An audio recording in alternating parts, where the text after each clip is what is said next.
if they don't attend, then we do not have the full complement, and we cannot proceed with that vote. Yeah.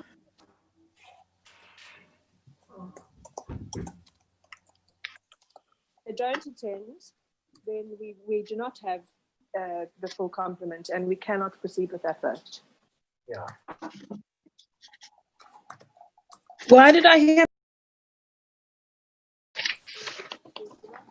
And an echo. Does someone have an echo? Oh, Long echo. Why did I hear? I heard Sam twice there. Face. Long echo. I will exit the meeting and join again because the echo is clearly on my side. I heard Sam twice there. I just heard myself now again. Yep. Face. I will exit the meeting and join again because the echo is clearly on my side. I heard Sam twice there. I just heard myself now again. Yep. Face. Guys, isn't it because Shabazz, isn't it because we are joining from the panelists and not from the actual AGM invite link that you sent out? Guys, isn't it because Shabazz?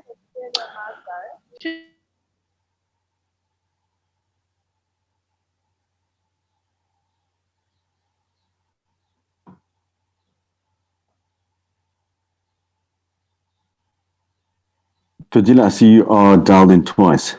Is that there? Okay, wait, I think it just ended now. All right. Fadila, I see you are dialed in twice. Is that there? No. Okay, wait, I think it just ended now. All right. Fadila, I see you are dialed in twice. Is that there? No. Okay, wait, I think it just ended now. All right. I'm back. You are dialed in twice. Is that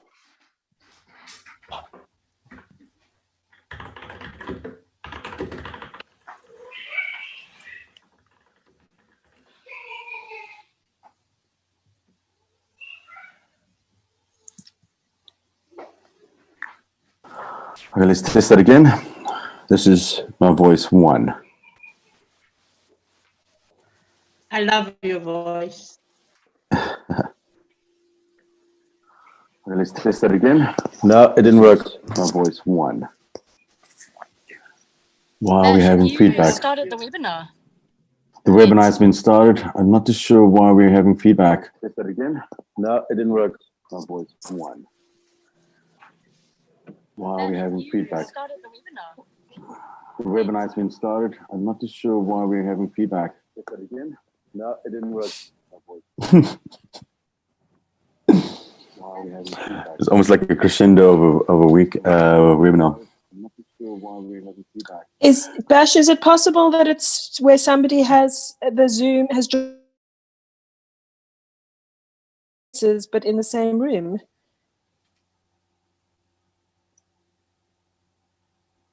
Faldila is, I can still see Faldila signed in twice here, Bash. I know. I like to see people on the.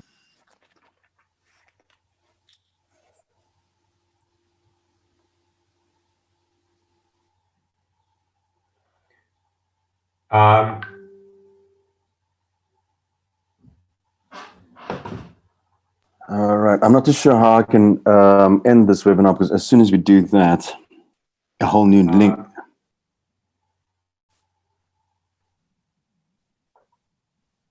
All right. I'm not too sure how I can end this webinar because as soon as we do that, a whole new link. Jesus, it's like a Going, it's amazing. what is going on? We've built our own echo chamber. All right. I think it was actually me because I had the YouTube thing open up somewhere. Let's see if that has helped. Sounds like it so far. That's probably the problem. That was the issue. Okay, cool. Sorry about that, guys. That was actually me there. Okay, cool. All right, Alex, there are two types of people are in the webinar, and there are panelists and attendees. So I see your question that you put in, that you say, can anybody hear me at the moment? All attendees are in a way what you call muted. And when you, like you've done, you've put in a question, and then from there we can answer it either by typing or, as we're doing right now, answering it live. All attendees, if you have questions as we're going through the procession or through the agenda, you can post your questions through there. And there's a nice function where you can uplike questions as well. As questions come in, the first one goes in first, and then the second one and third one. As well as when you raise hands, the person that's raised hand becomes the first person on the speakers list until that person has spoken. Then the raised hand will go down. If or when the agenda item has been closed or concluded, we'll lower all hands and the speaker list will refresh. Right. This is a quick bit of house rules there.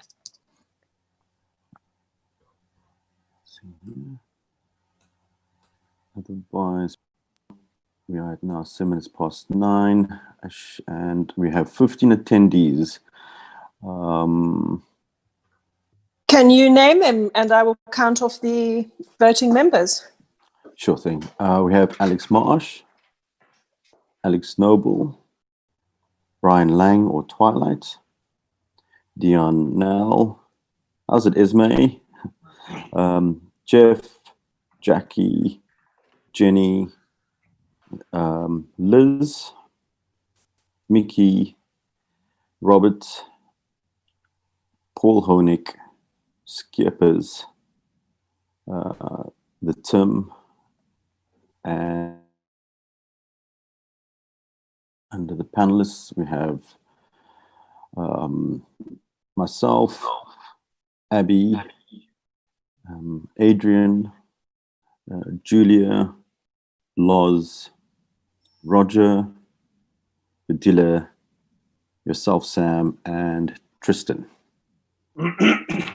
Can I ask that people who are not within the membership and or the ops team, and therefore I know their first name and what their surname is, can I ask people to use their full name or use their surname so I can minute it properly? Thank you.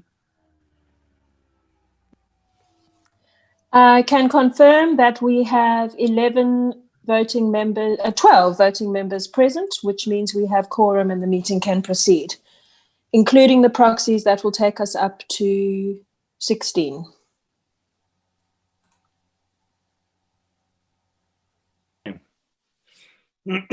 Okay, well, should I do an official welcome and get started?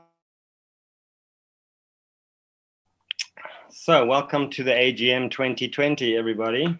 It's been a year like no other, and hopefully we're all in service and we're all going to move it forward.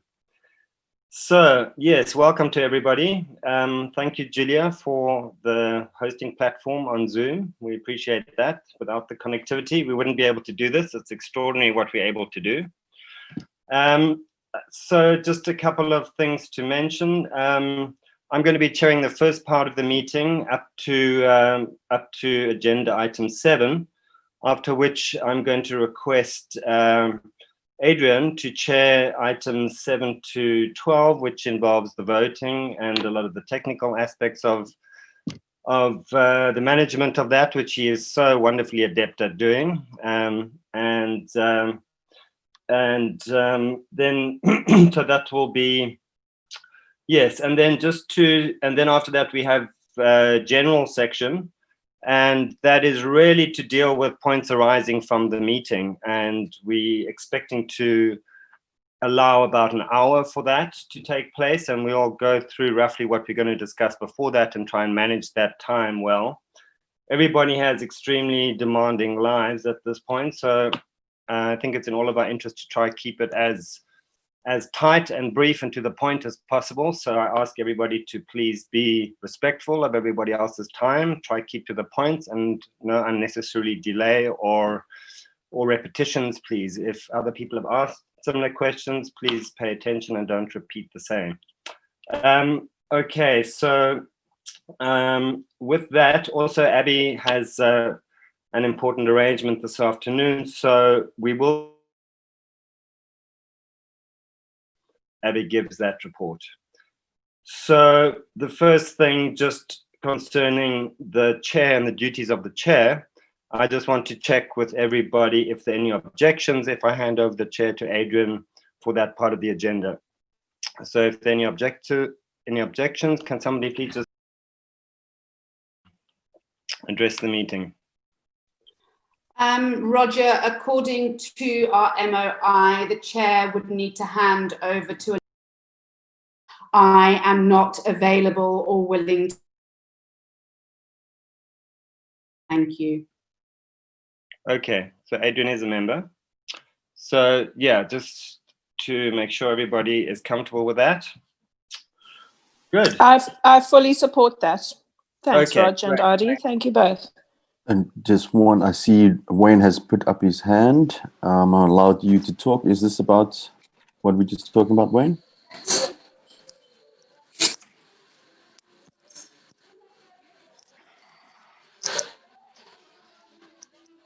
Anybody getting anything there? Just as well. Sorry, that was an accidental pocket push. Okay, cool. Not to Okay. worry. Okay, so with that, let's get started.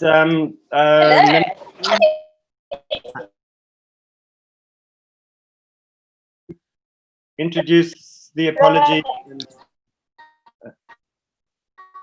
Yes, thank you very much. We have apologies from Brad, who has assigned his proxy. We have apologies. Sorry, someone's got their mic open. It's Julia. Julia, I can't mute you from here. You can't mute her. Yeah. Okay. Thanks. Okay, we have apologies from Brad, from Jano, from Monique, and from Nikki, and all four have assigned their proxies, and all four of their proxies are present. Great, thank you. So the confirmation of the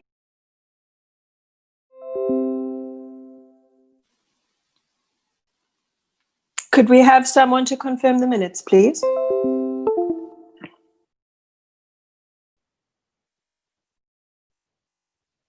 Lorraine? I can't, I did them. Oh.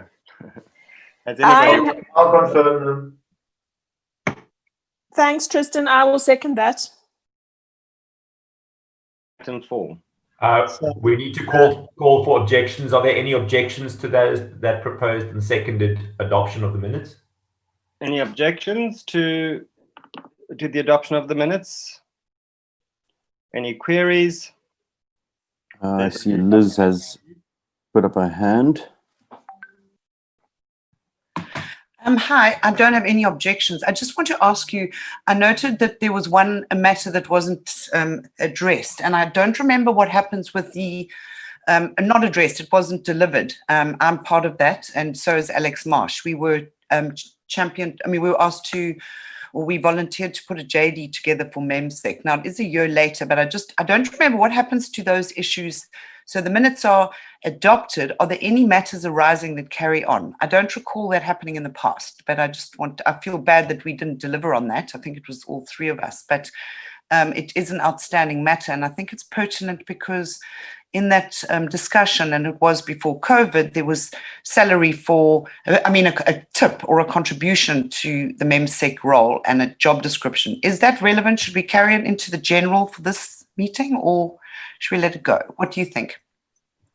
Well, that's up to you, Liz. If you motivate for that, you can either second it or we can put that on the agenda and then we can see its significance when we get to the general. Do you motivate to do that? Yes. Okay, then I motivate just to keep it alive for discussion under general. And the motivation and the purpose here is that it's very obvious that MEMSEC is under, and people in that role are under a lot of pressure. My concern is that if there is too much pressure and MEMSEC buckles, I'm concerned about the sustainability. I don't know if there's budget for such, but I will keep it alive. I'll raise it under general and we can discuss it. Thank you. Thanks, Liz. Okay. Okay, thank you. Any other matters arising, or not matters arising, but any other issues related to the minutes?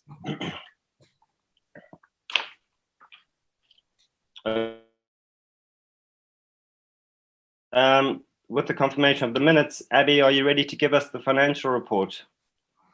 Yep, I am. Raj, can you see if you can present the financials? For those, all of the members received the draft financials from Sam in this week from the MEMSEC. So if you have them open on your own computers, that's great. Raj is also not necessary to look at them. It is also totally fine just to listen to the numbers I run through. And we'll be taking questions afterwards just on points of clarity. So if you have anything specific, like a point of clarity that comes up, question, just make a note while I'm working through the report. So I have to start this report by saying that 2020 was full of surprises. And as you can see on this statement of comprehensive income, our ticket sales brought in a total of 10,985,000 Rand, and that was up until our cancellation. And what we brought in was approximately 12 million Rand less than our budgeted amount of 23 million. AfrikaBurn has thus shown a net loss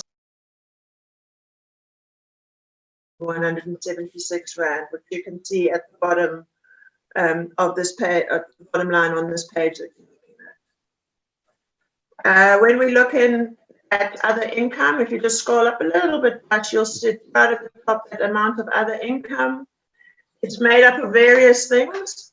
Streetopia bought in 43,926 Rand. New revenue streams were initiated, bringing in 5,817 Rand from online events and 521 Rand 74 cents from the Department of Staff. We received funding from the National Arts Council of 30,000 Rand. And just a side note, I stand to be corrected, but from what I remember, that was actually a remainder of the bulk of that grant was received in the previous 2019 financial year. If you look at investment revenue in the middle of that page, that is interest received on our market link account, amounting to 207,000 Rand. And then if we move on, Bash, just slow down because it's a bit weird working like this with you. Let's see if we can do it. If you can move to page 23, please, Bash. Doing so. 23. Sorry, 24. 24. There we go. Just a note here, the draft that you guys received, there was some work done, and that was just around moving expenses between operating expenses and event-specific expenses. This happens every year. When we have new line items, he's not always sure where to post them, and I have to do some jiggling around. It has no effect whatsoever on the bottom line. So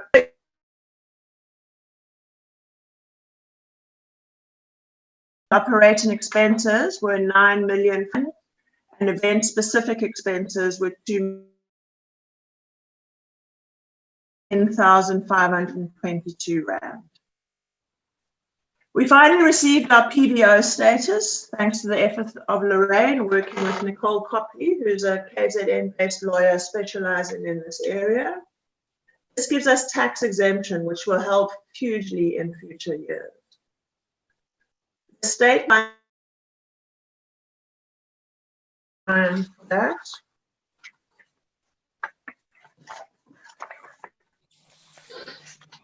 Sorry, Bash. Here we go. If you could just reduce the enlargement a little bit, then we'll get more of the page in. Maybe reduce it down to 110% or so. Yeah, so then you can see the comparison to the prior year. Yeah, there we go. Yeah. Thanks, Rod. The statement of financial position, or what used to be called the balance sheet, shows non-current assets totaling 1,965,000. And we still also have the amount of 218,428 rand showing. Our cash on hand, and gosh, I need you here again. Sorry, this is on page 18.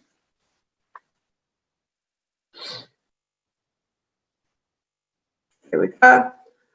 Cash on hand at year end amounted to 1,000 Rand in petty cash, a balance of 86,059 Rand in the current account, and 4,871,000. Our auditors have confirmed that we are up to date with all SARS liabilities, that PAYE and UIF. And just a note there on STL, as part of our PBO status, we are no longer liable for STLs. There has been no change to the VAT apportionment ruling for SARS. Our annual financial statements have been successfully audited by AS Pocock, and we've once again received an unqualified audit, our 10th unqualified audit. And I must also just make a note there in terms of where we're at with COVID. If you, in your own time, have a look at the auditor's report in the front, he has interrogated the directors in what they have done and what their plans are in terms of dealing with the challenges of the current economic situation and relating to sustainability of the business. And the auditor is satisfied from his side that the directors have fulfilled their due diligence in that regard. I thus recommend that the financial statements for the year ending 31 July 2020 be accepted and adopted by this meeting. AS Pocock has given us a quote of 50,000 Rand ex-VAT for the 2021 audit. And I have a continued good working relationship with Craig Steiger, and I propose that AS Pocock remain our auditors for the 2021 year. Around the recommendation in part 3 of the panel report around limiting terms to organizational service providers. And I would like it to be noted that it's taken around 8 of the 10 years that I've worked closely with AS Pocock to get to a point where they really understand the ins and outs of our business. And thus I would suggest that perhaps the relationship gets reviewed every 5 years rather than ended as a matter of policy. And that is just my suggestion as someone who's worked very closely with the service and maybe thought about with regards to that suggestion. And that is my story. Thank you, Abby. That's very encouraging. I must just say, congratulations for all of your work on this.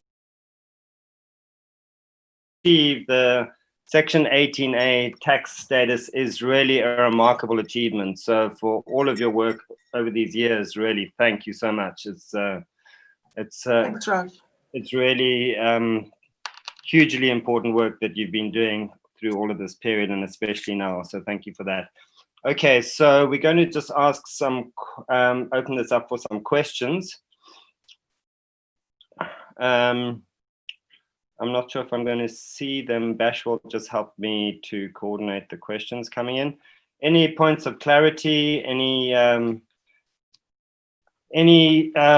issues that people would like to raise regarding the budget? But first of all, points of clarity, things that people would like to have any further information on?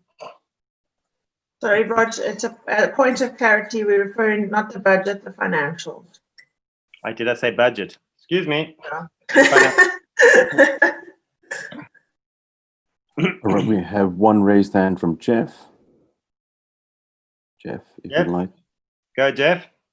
Hi. Hi, Jeff. Have we got debt? Where are the debtors listed? Have we got many debtors in that year that are shown or not?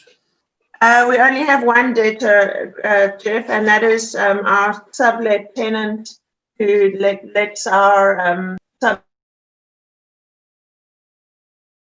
And off the top of my head, there's an amount of 29,000 Rand owing there, which the auditor has queried as to what her projected length of time is for paying it. I'm just looking to see where it is. I can't find it right now, but it is around 29,000 Rand. That is literally the sum total of our debtors. Yeah, and creditors? Nothing. Zero. We've got no creditors. We don't run credit with anyone. Where does Stony Site, come into it? that is a 2021 responsibility. We're talking on the 2020 financial year, which ended at the end of July. I thought that he was due a percentage of the ticket sales. Yes, he was, but because we're not running an account with him, the auditor that is not seen as a creditor. The auditor sees that we've paid what we do there. The remainder is part of the 2021 responsibility. So that doesn't come under creditors? No. That's only due at the end of our financial year. Oh, strange. I thought it would be included in the accounts, that's all. Okay. Thank you. Any other questions, points of clarity? Okay, well, I think you're the bloke. Jeff, could you please go on mute again? Okay, so thank you, Abby. That's excellent. Last chance for anybody to make any points. Liz, you got your hand up? Go, Liz.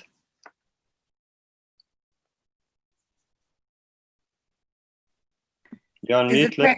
Can I propose we accept the financials? And obviously, I want to reiterate the congratulations to Abby. Feel proud and well done. Yes.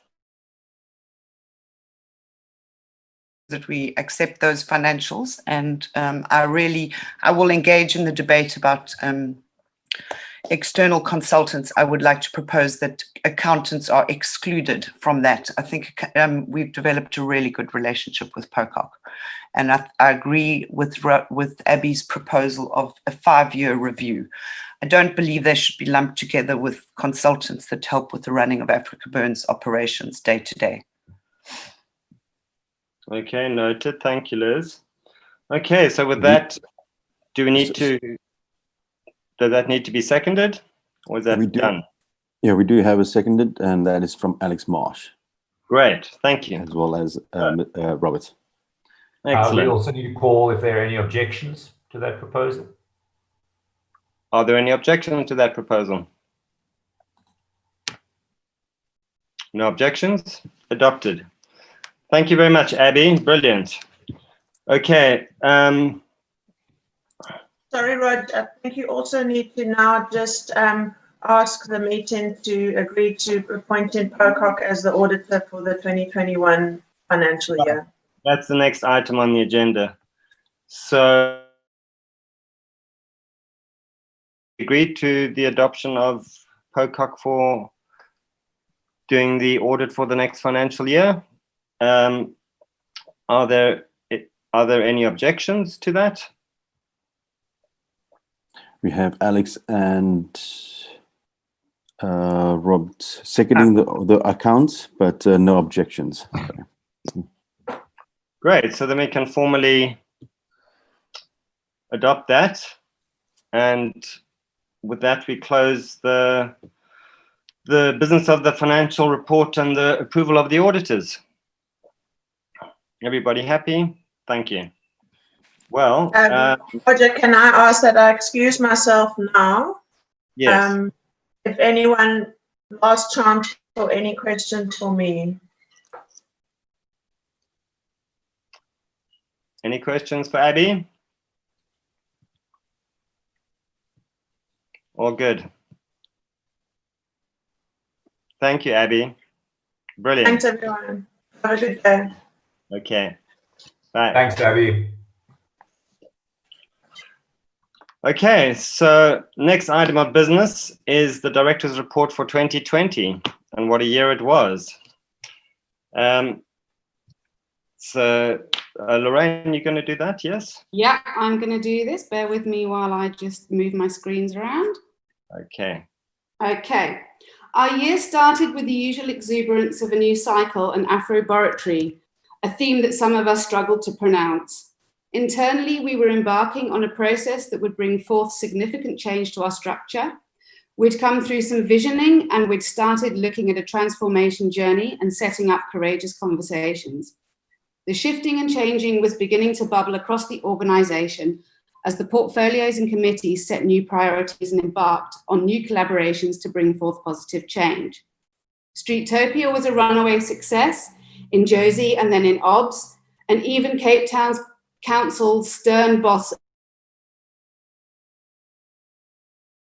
creative street culture. He was also suitably impressed with the public toilet project by DPW Outreach and OBSID. The fledgling relationship with Mapula Trust began in earnest, identifying the long-term considerations of land stewardship and the growing relationship between both parties, and the diligent task of putting together agreements as the basis of a formal usufruct. AB was granted permission to occupy Quagga and Valfontaine farms, and we officially went and met the land in early December, when a delegation of First Nations blessings to the land. Another key milestone already mentioned in our organisation standing was also achieved in this cycle. We became a Section 18A public benefit organisation. And Outreach hosted a Tankwa-wide spayathon. Our various volunteer days and trainings kicked into gear. We sped dated Nice to Meet You, and various performing artists devised, designed and built a new inclusive chiller space in place of off-centre camp stage.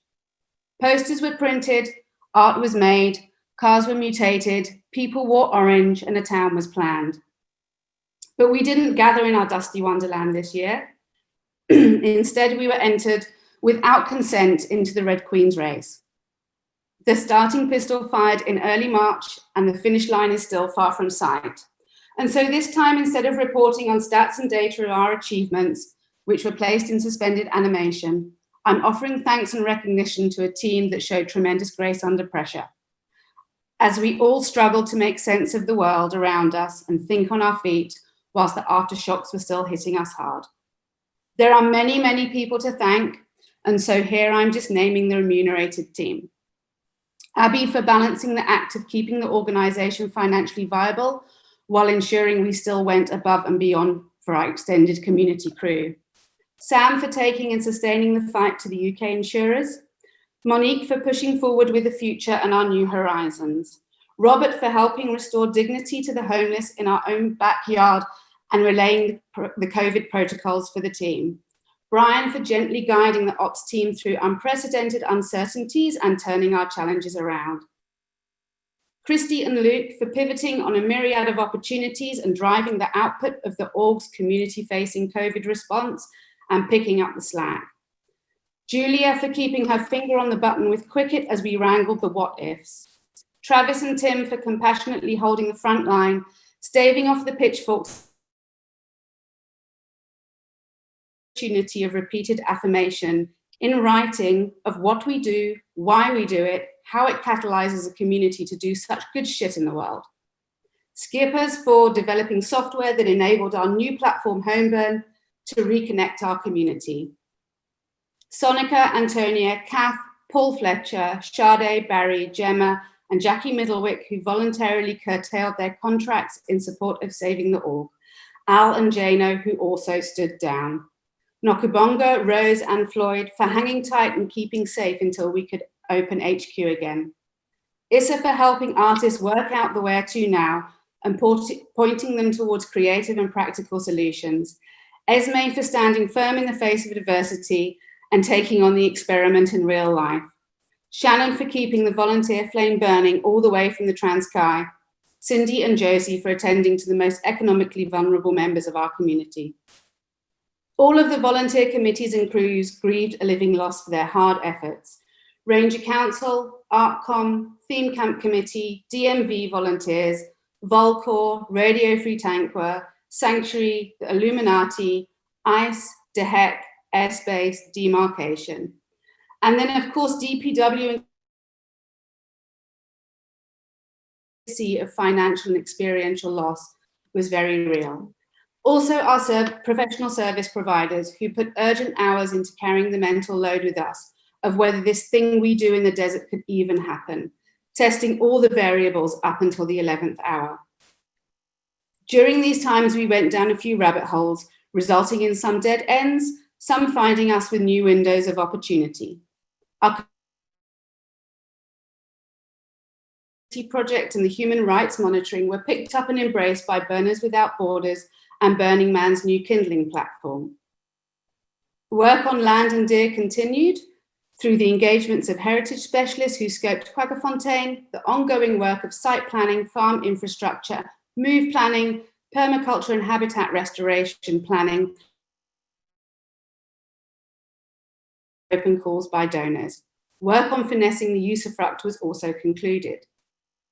We achieved home burn with tremendous CIA and comms volunteer input on the weekend that we should have gathered together in the dust and which culminated in an array of backyard burns. This was followed by e-compression with DMV on the Binnackring and a junction yard volunteer burn. Our community is resilient. Many burners in their own and neighboring communities, putting themselves on the front line, some feeding 1,000 people a day and still going strong. Many have created current challenges we collectively face, including fundraising to ensure provision where Colexodus left a hole. We acknowledge there are a few loud, angry, and frustrated voices in our community, and we recognize that we have all suffered considerably during this time and individually grappled with many challenges. Internally, our growing pains have been harsh, although a prescription of non-executive directors has provided some needed relief. Roger, Adriana, and Nick stepped up to the dizzying spinning plate at what we think was the height of the COVID impact and have been a force to be reckoned with. The fresh expertise and input has been invigorating, and I am amazed by their diligence, care, and commitment during a time of such seismic shifts internally and externally. Increased support to the team in the shape of Tanya and Lisa has also provided much needed stability and care of our humans that scaffold a community. We ended the year tightening our belts, having said many goodbyes in the ops team, both permanent and temporary, although they are never far. Fervently moving towards new opportunities with many minds of the Tanquatown Futures Exchange and an early Bosperard. But we are not out of the woods yet. There are still hard yards to be covered. And so I conclude with a quote that I recently read, which was posted by Tanya Surtees, who is a South African theatre maker who resides in the States, and she works specifically in theatre for deaf and hearing young artists. And I feel this is a very apt quote. The devil doesn't need advocates. All ideas are flawed, all of them. You could poke holes in any artistic project. We have enough of that. The internet is full of that. Our society doesn't lack people who are willing to take an idea or an intention and rip it to shreds.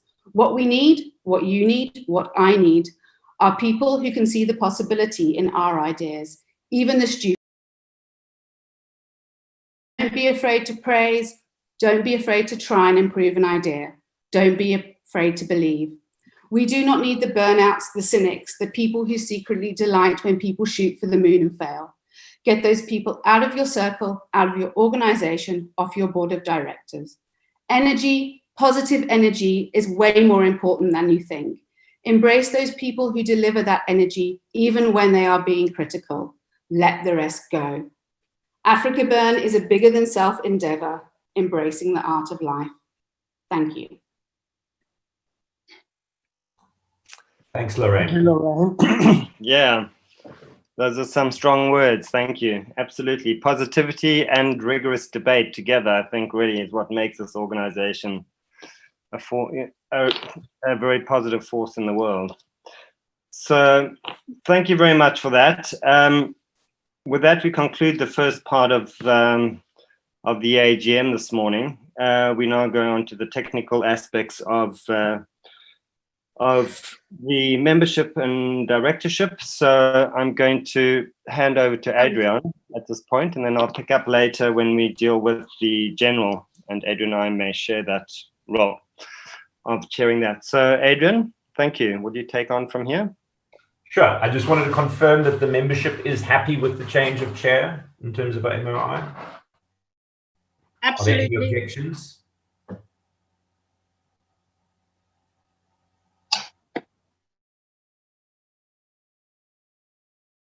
Thank you for your vote of confidence, or non-vote indicating confidence.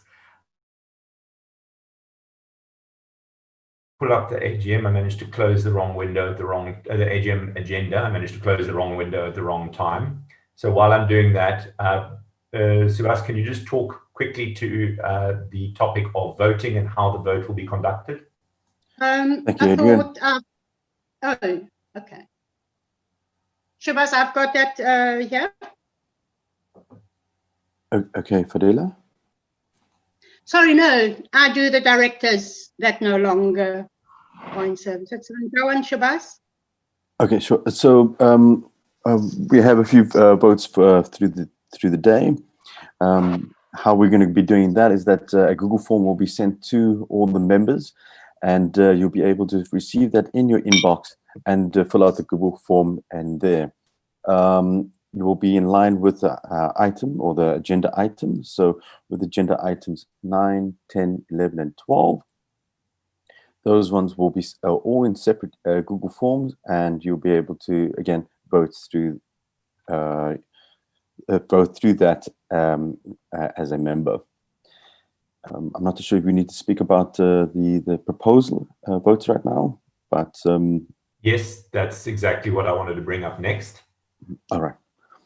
Memsec, can you confirm the number of votes of the voting total that are present at the meeting or represented at the meeting? Bear with me. I am unsure of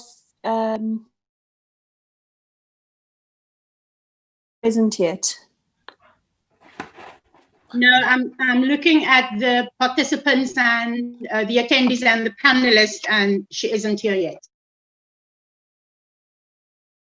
Understanding was that Cindy would be attending from Alex's residence, so she may not be logged in separately. Is it possible? Is she with Alex? Alex, I've just allowed you to talk, and I'm unmuting you. Alex Noble? No, it's Alex Marsh. Oh, Alex Marsh, sorry. Talk. There we go. Gosh, I'm still learning all this new tech, but it's awesome. Alex Marsh, you're ready to go? She's still muted, Bash. Oh my goodness, sorry, it's so complicated. Cindy hasn't arrived yet, everybody. I have WhatsApped her to ask her where she is. So she isn't at my house right now, and she hasn't read my WhatsApp message, so it's a little bit worrying. Okay. And is Paul here yet? No, Paul Fletcher is still struggling with his motor car at the garage. Be assured that he will be in time to vote. When is the first voting taking place in the next, 15 minutes? I'm unsure, but at the moment, with Paul and Cindy not yet present, we have 14 voting members and 4 proxies that are present and ready. Out of the total of how many, Sam? Out of a total of, we have 14 voting members and 4 proxies is 18 out of 20 that are eligible to cast. Okay. And it sounded like Alex was saying that Cindy was not contactable at this point. So I am going to go ahead and ask for the confirmation and or resignation of existing directors, I will temporarily need to take my chair hat off for this purpose.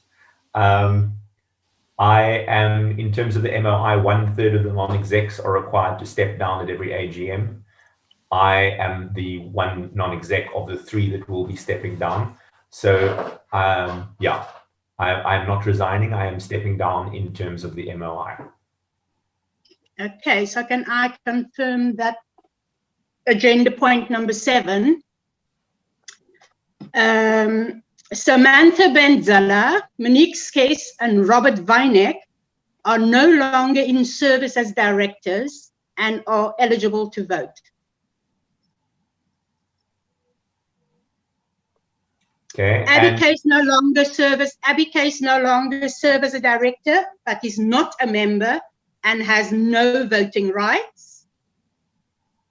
Lorraine Tanner's voting rights are suspended for her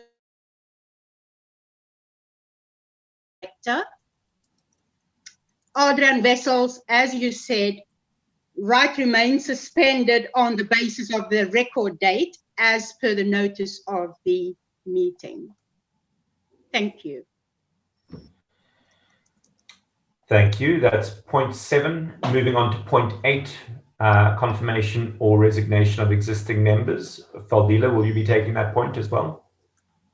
I think Sam. Tristan is taking that point. Okay, Tristan, if you could confirm the existing members and resignations. The only resignation we received this year was from Rian Brandt. And other than that, no new members have joined or no new members or no members have left. Would you like to go through the whole list or can we just refer that to the minutes? Yes, for the purposes of record, please list all and confirm all existing members. Tristan, I have the list in front of me if you'd like me to read it out. Otherwise, go for it. Yes, please. If you could read it out. I don't have the list in front of me. For the purposes of the record, the current members are Adrian Wessels, whose voting rights are suspended, Alex Marsh, Bradley Bard, Dion Nell, Fadila Fletcher, Jackie Wolfson, Jana January, Liz Linsell, Lorraine Tanner, whose voting rights are suspended, Mickey Gerhardt, Monique Schiess, Nikki van Noordwijk, Paul Fletcher, Paul Honig, Robert Weineck, Sam Benzella, Skip, Timothy Doyle, Tristan Lang, and Wayne McDermott. Okay. Thank you. That is point 8. Moving on to point 9. There is a resolution pertaining to board composition. My understanding is that that resolution has been with.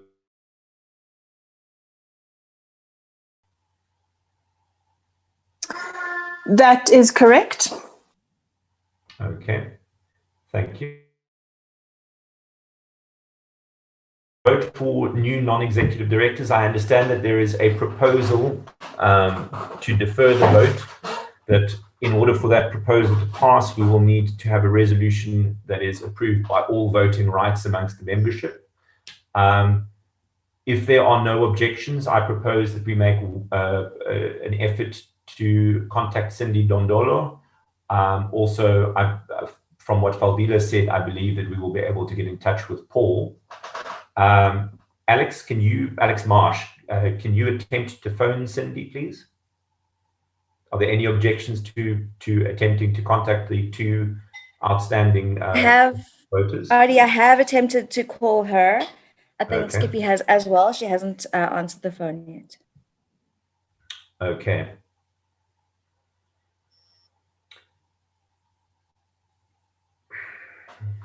Does anyone at this point object if we take a 15-minute intermission? I'd like to second that proposal. No objection from me. Okay. I just need to talk. Hi. Just a question that I have on this, the proposal to postpone the vote, and this whole thing has been done in order to allow the new members to vote at the AGM. Why didn't we just do a direct thing where we say allow them to vote at the AGM? why delay to be able to achieve that? Wayne, my understanding is that the intention is that they need time to properly review the candidates. Okay, fair enough. Okay. Yeah.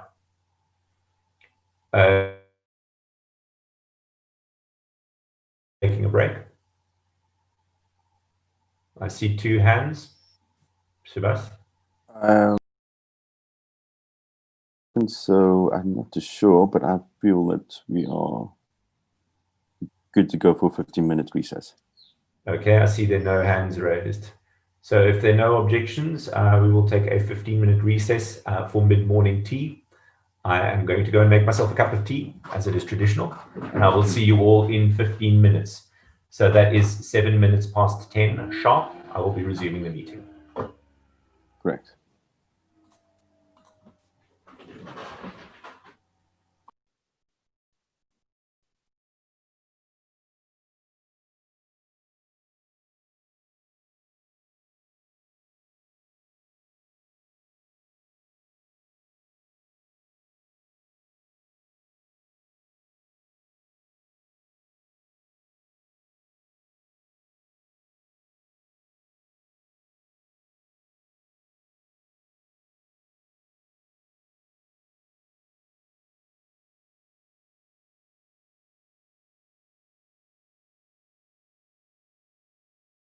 Jeremy Gordon. She should be joining very shortly. She's all right. Cool, thank you, Alex.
Subhash,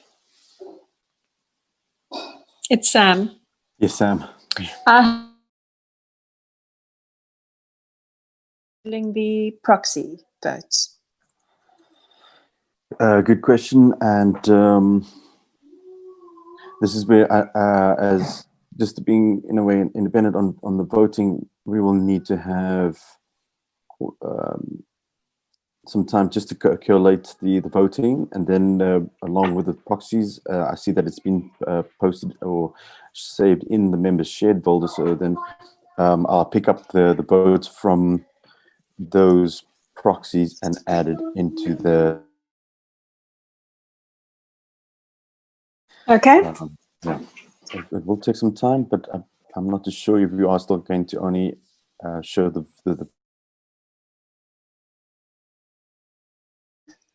proposals that we would like to pass through the AGM. Is that correct? Yes. My sense is that we will need to know the results of the vote on waiving the notice period, and if that passes, we will need to know the results of the vote of the proposal to defer the NED elections. And then any other votes will be announced. And the member and director votes will be announced on Monday. the member and NED votes would be announced on Monday if those votes go ahead. And if there are adjustments to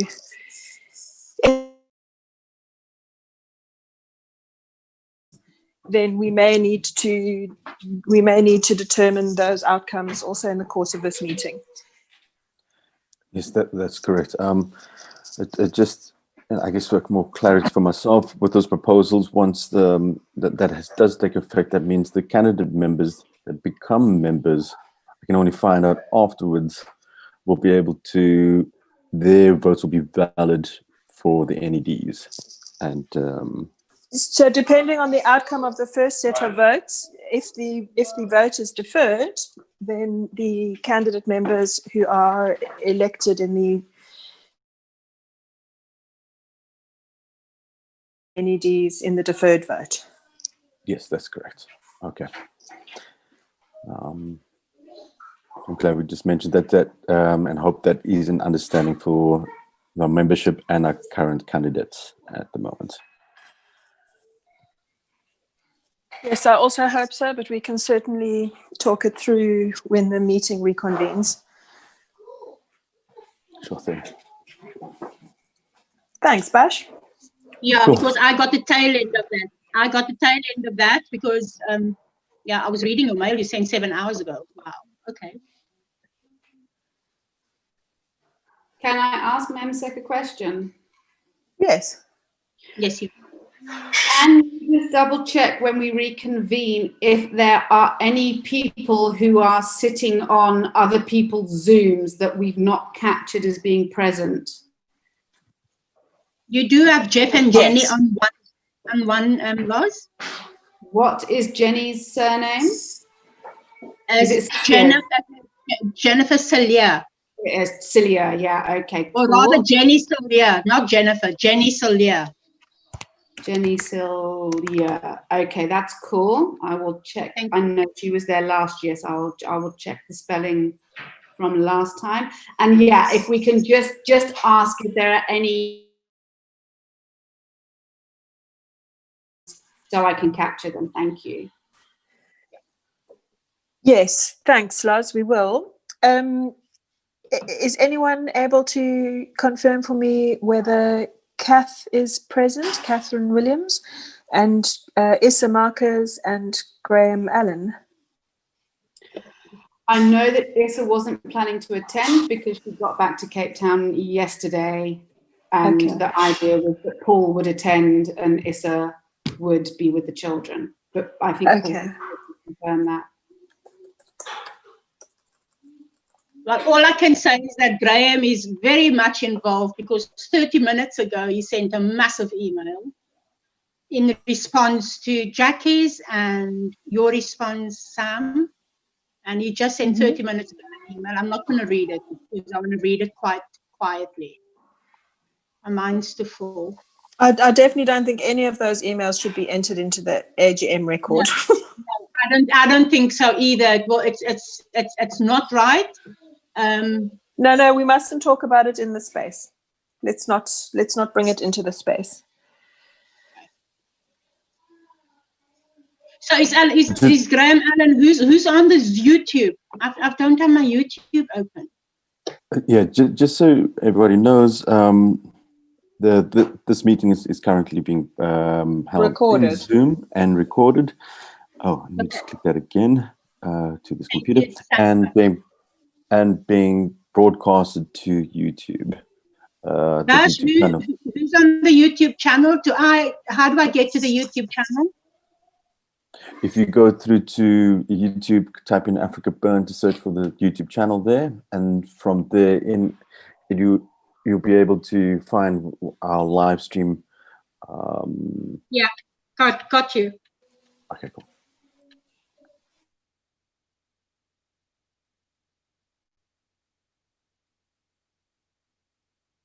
Yes, thank you.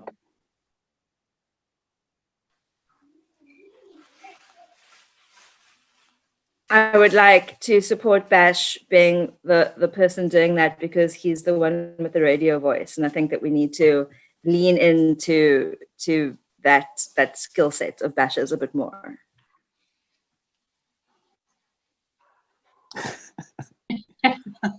Absolutely. Thank you, guys. He has the radio voice, but he definitely doesn't have the radio face. Oh, right. Come on, you know, the face for radio. Yes. Let's put that No, there. yeah, gotcha.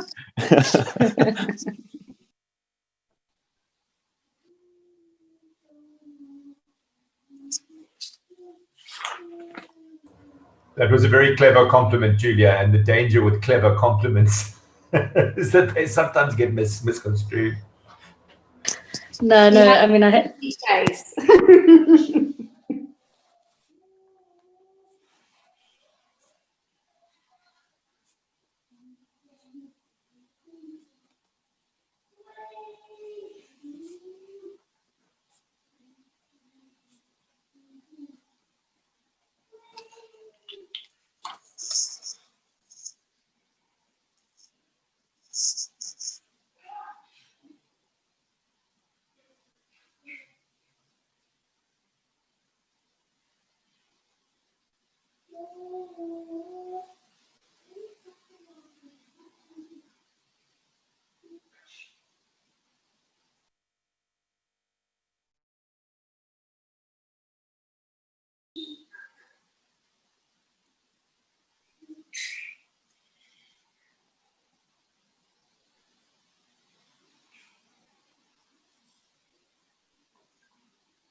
I got a question, I guess, from the.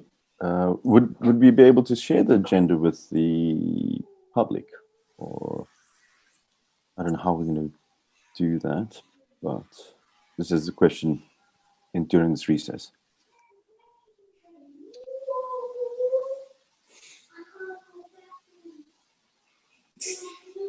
Bush, can you maybe, if you want to share screen it at the moment? You know, you can always have that running. Very good idea. Running at the same time. Yeah. Yes. Share screen. Your beautiful face is on YouTube, Ash.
Yeah, I was sharing the wrong screen, wrong agenda.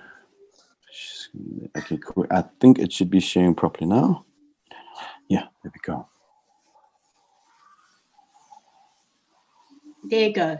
Well done. In the intermissions on YouTube, can Tim share his cooking show?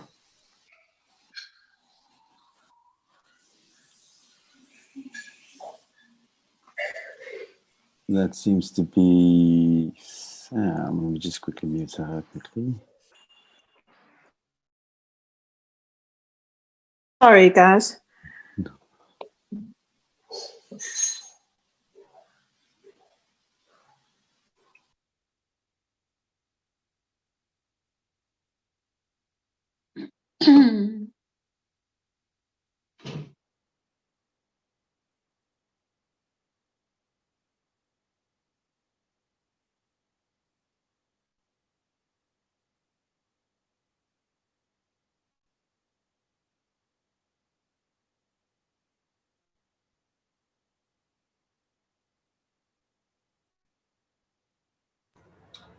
Okay, folks, this is your 1 minute warning. We will be resuming the meeting in 1 minute. Sometimes I am indeed.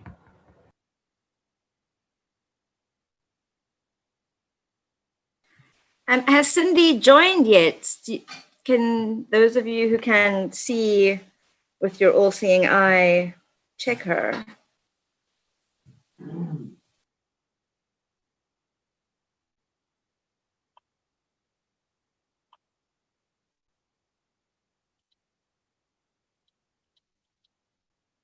Not yet.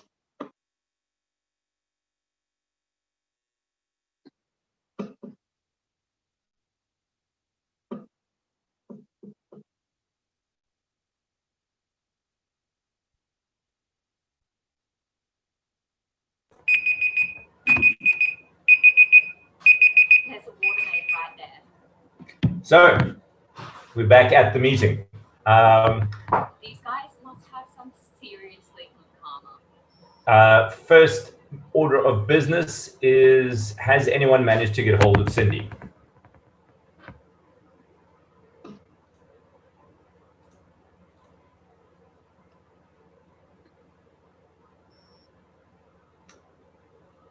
Alex and Marsh and Skipers, have either of you had any response from Cindy? I spoke to her and she said that she was joining very shortly. So I thought that she would have, it says she's on another call when I tried to call her now. She is trying to join. Okay. So I don't know if she's trying to join, technologically fetched at all. And then Faldila, is Paul able to join? I messaged him, he's not responded. Okay, can you phone him, please? Yes, I can. Even if he can just join, as chair, I'm willing to accept if you can put the speaker to, if you can put the speaker to the Zoom meeting, I will accept that as attendance. Then I'm going to get the other phone. Hold on. Okay.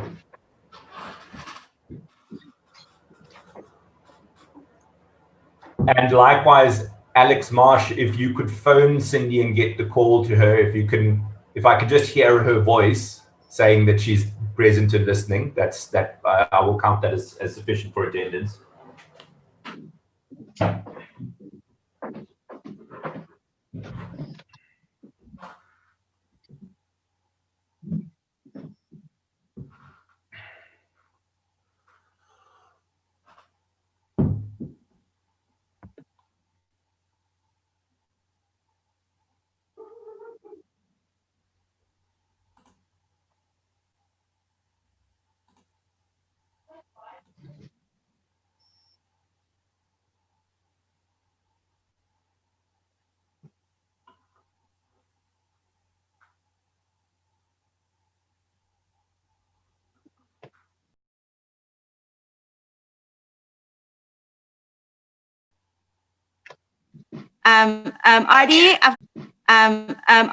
I've got Cindy on a WhatsApp call next to my computer. Cindy, please say hi.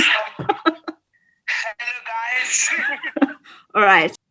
Okay, if you could just relay the order of business to Cindy, and I'm going to ask Sam to describe the resolutions. Getting hold of. Yeah, I'm calling.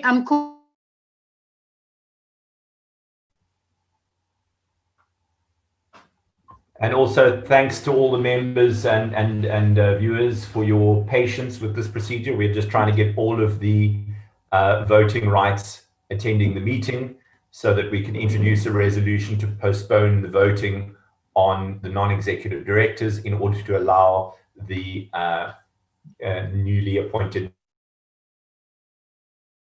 membership to vote on those appointments. For the purpose of the minutes, can you record that Cindy Dornolo is in attendance? I have recorded it, and I've recorded it at 10:10. Thank you. Thank you. How's Paul with you, please? Can I please speak to him?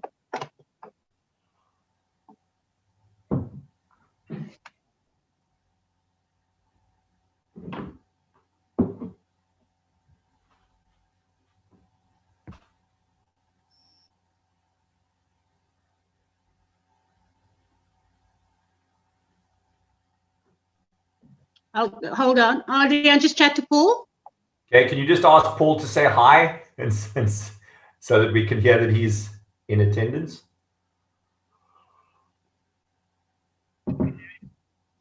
Can you say hi so that we can have you in attendance? Because within her.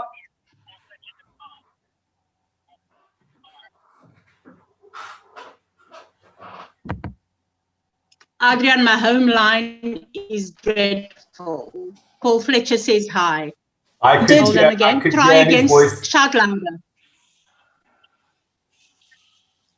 I could hear his voice in the background, so can you record him? So Faldila and Okay. Alex Marsh, can you please Yes, relay just the now. proposal that Sam? Thank you. Bye. Could you please relay the proposal that Sam is about to introduce? Sam, can you introduce the two resolutions? Thank you. Okay. The membership is tabling a proposal for resolution at the annual general meeting to consider the following. Proposal 1, pertaining to the notice period. It is proposed that the notice period for a voting matter be waived and that the members vote on this matter at the AGM. Proposal 2, pertaining to the participation of new voting members in the upcoming election of non-executive directors. It is proposed that the non-executive director elections scheduled to take place at the AGM today are to be postponed to an electronic vote closing 5 p.m. Friday, 6 November, to allow for new voting members to participate in the election.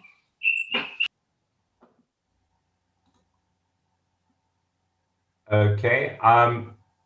So in terms of those two resolutions, let us talk through the first one. The first essentially is a resolution that is required to allow us to table the second resolution. So in the matter of the first resolution, are there any objections?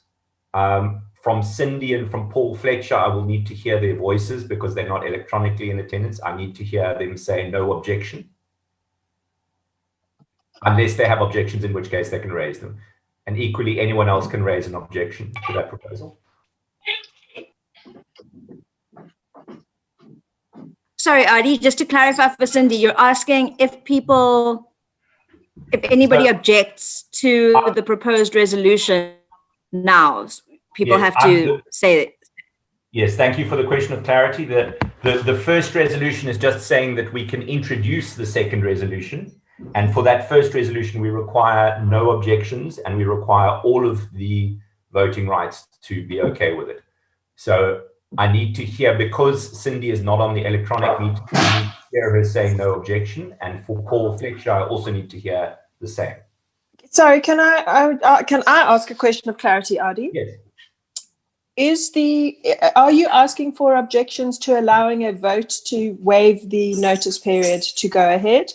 Or are you asking people to indicate an objection to the proposal entirely? No, I'm asking for the first resolution, which is the one that allows the waiver of the notice period. They're two separate matters with different quorum requirements. So the waiving of the notice period requires 100% of the voting rights to accept it. Yes, and there is an electronic vote set up that people can indicate in confidence whether they support or object to the proposal. Because we have two members. Oh, okay. Yeah, that's a good point. We should actually do it in confidence. I'm just wondering how to handle this in terms of Paul and Cindy, whether they will have access to that electronic vote. If it's a Google form vote. If they have smartphones, they will have access to it. Okay.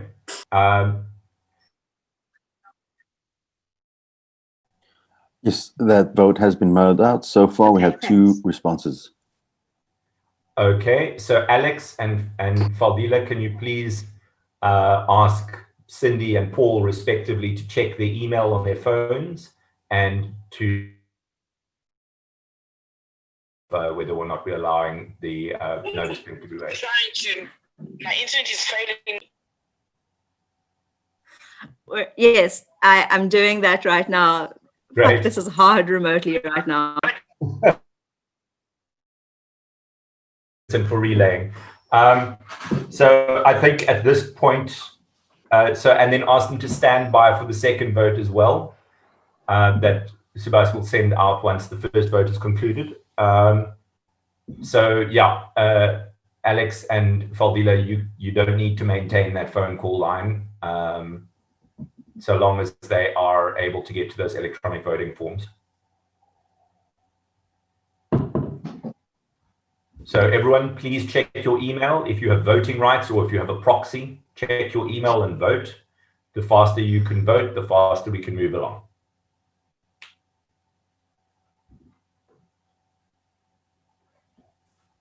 So far, we've got 8 votes in. It's like watching election night commentary. Thanks, Bash.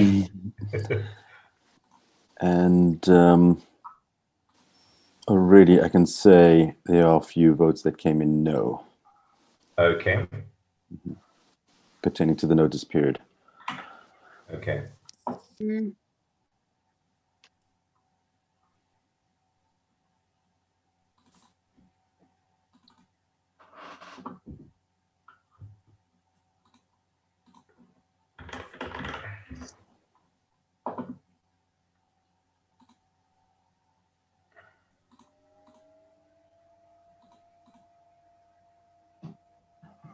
Hi, Tinus. Is Paul there with you, please?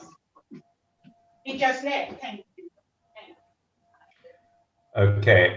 So in terms of what Subhas has just indicated, the motion does not pass because it requires 100% approval in terms of. Yeah, we need to proceed with the rest of the business of the meeting. Thank you for voting speedily, everyone.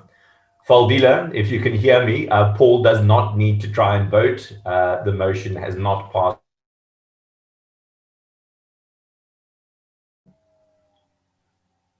And Alex, if you can, Alex Marsh, if you can let Cindy know likewise, I'd appreciate it.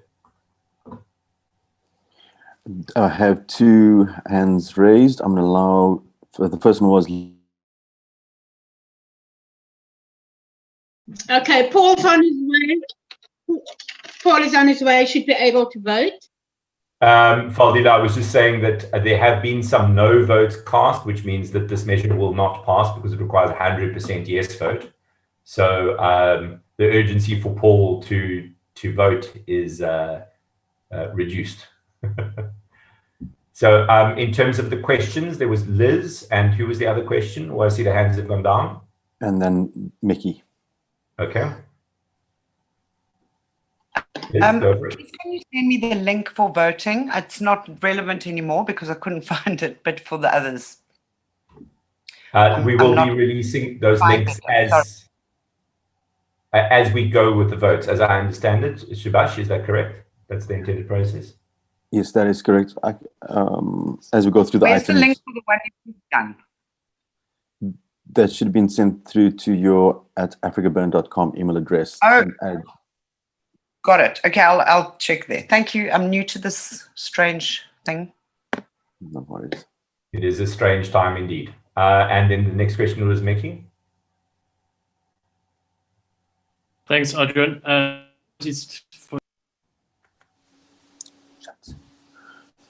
Sorry, Mickey, I accidentally, I don't know how I did that. Where are you now?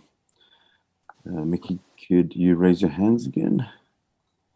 There we go, allowed to talk. How's it, Angela? I'm very well, thank you, Fadila. Super, I just want to show face. This is me. Here you are. Culture, you know, holding a culture that can be protected. Fadila, I need to mute you and Our culture is constantly Michael. exploited by commercialization and by what seems to be default for. Can you guys hear me? Yes. There's just background noise. Faldila. Angela's interview, I think. From the actual bird and seeing values and really having a place where we can really come up against and someone is listening to an interview and needs to mute themselves so that we don't all have to hear it again. Okay, seems like it's muted.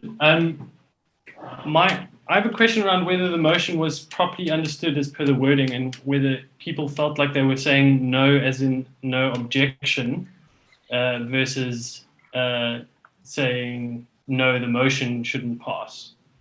It's more difficult to do this in this environment. Ordinarily, a show of hands might have been the way to go about it in the room, and that kind of thing could be clarified. So I just in the room whether they understood what yes and no meant in the context of that first proposal. I think one of the easiest ways of doing this is if there is anyone that voted against the motion that did not feel that, basically someone that objected to changing that objected to allowing the introduction of a resolution to this meeting, that is willing to just put their hand up. We just need one person who didn't like the idea just to say, yep, I was against it. You don't need to give reasons. That will confirm that the vote did not pass by 100%. Is there anyone willing to do that?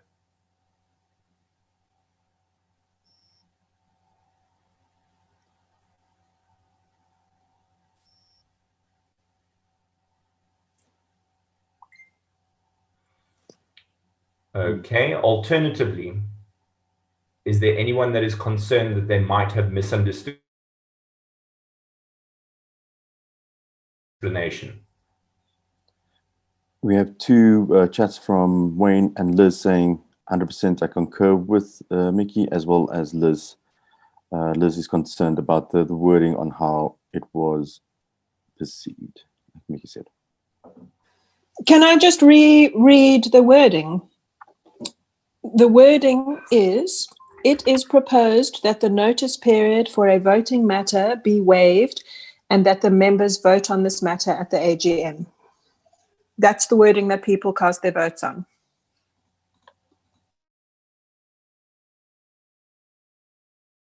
The waiving of the notice period. Yes. So a yes vote would say, yes, you vote in favor of the resolution and therefore you're not in objection to it, and a no vote would mean that you do not support the motion and therefore are not in favor of the meeting being able to vote on this matter. Yeah, I must say, being the person that wrote the proposal out for people to vote on, I don't actually think it's appropriate that I try and interpret how people are interpreting it, because I know what was intended, but that may not be how it's received. As well as I put this vote together, I didn't think about it that far as to how it is going to be read either, because it can. I feel it is proposed that the notice period for the voting matter be waived and that the members vote on this matter at the AGM. And it was just yes, no, and abstain. So if you said yes to the proposal, you are waiving. If you say no, are you against the proposal? I have a suggestion on a way forward here. Mm-hmm. Perhaps we can disregard this vote that has just happened and ask instead that anyone who would not like, anyone who objects to waiving the notice period, please email Subhash in confidence, noting that you object to waiving the notice period. I think that's a good way forward. Are there any objections to this proposal? Well, first of all, is there a seconder for this proposal? I'll second. Yes, there is. Okay, so we have the proposal is seconded. Are there any objections to this proposal? Who seconded, sorry? It sounded like Tristan Land seconded and Padilla Fletcher, no objection. Okay, are there any objections to this proposal that people email Bash? Are there any questions of clarity around the proposal? Can I suggest that Sam maybe just elaborate? If you object to the proposal to waive the notice period for a voting matter, please email subash@afrikaburn.com with the subject line object.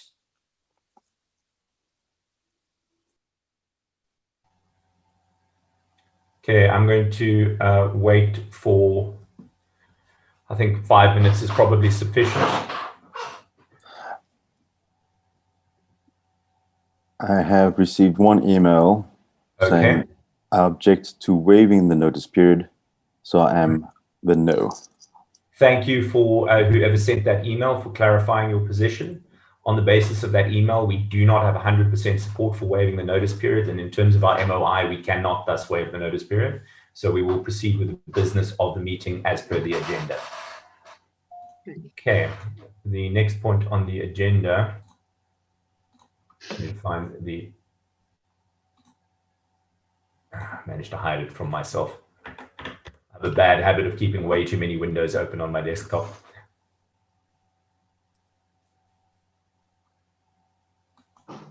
So the next item on the agenda is the vote for new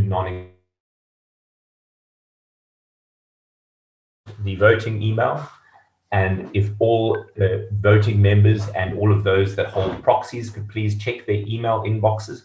If you do not receive the vote email in the next couple of minutes, please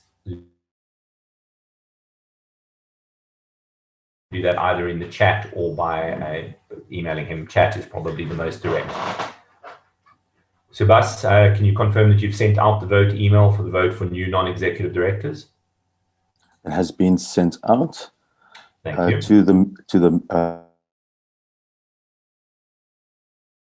You just keep an eye on votes. I will do so. And do your election day reporting, please. Will do, yes. Liz has a question of clarity. Do I fill out 2 voting forms for the proxy I?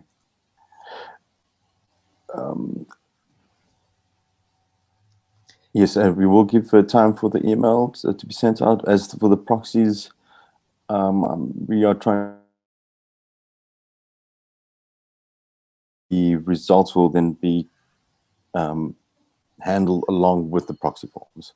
So you'll be voting for yourself, and then I'll look out for the proxy form that you've received, that whoever's given you the right for their vote cast. I hope I'm sounding correct. Is that right how I'm supposed to say it, Adrian? Say that again, please. So Liz has asked a question saying, do I fill out 2 voting forms for my proxy? And I was saying that you need to vote for yourself under your email address, and then I'll pick up the proxies that you received and we've saved, and then calculate the voting from there. Sorry, I'm just going to dovetail on this, Bash. The instructions that the nominated proxies have received, because this is a vote on the NEDs, those are actually, those instructions need to be held in confidence. So members have not forwarded those specific instructions to MEMSEC. I would suggest that those who hold a proxy email Subash, not necessarily with the proxy form itself, but with a list of responses to the, just listing what your proxy has instructed you to vote. So you would put the person's name and yes, no, or abstain, and put that in an email to Subash, those of us who hold proxies. Does that make sense? Bash, does that make sense? Yes, it does. Okay. Subhas, also just in terms of procedure, Are you able to manage multiple votes simultaneously?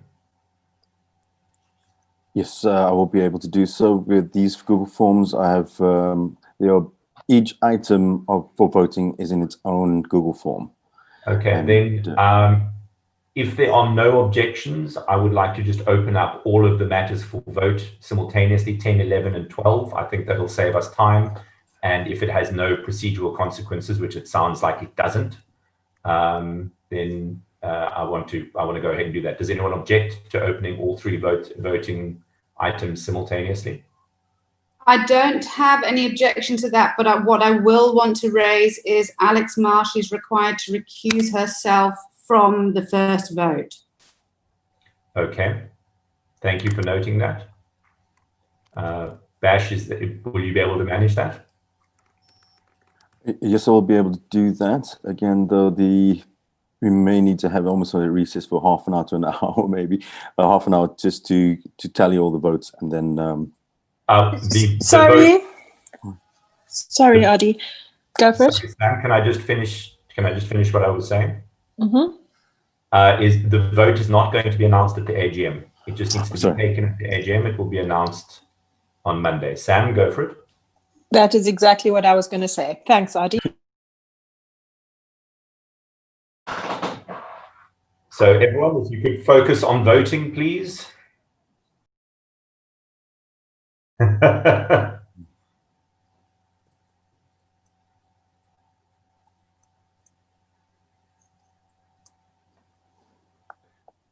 And now we go back to Bash in the studio. Bash, can you tell us what the latest tallies are on the votes? Well, I'm glad to say that we have 5 responses so far on voting item 10. And let's see here, voting item 11 and 12 have just been sent out.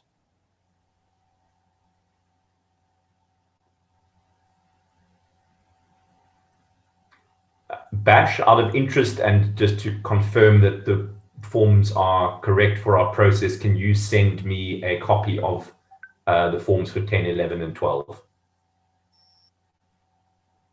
If that's not possible, just a screenshot will do. Well, let's see here.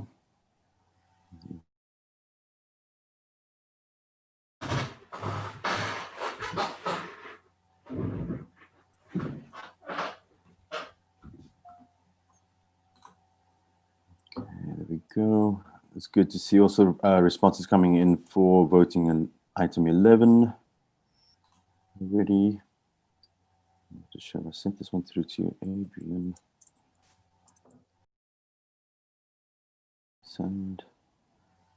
Sending 12 to Adrian again.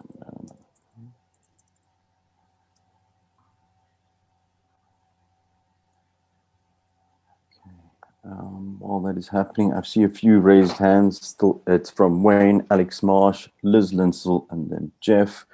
In order, it's from Wayne. Do you still have a question?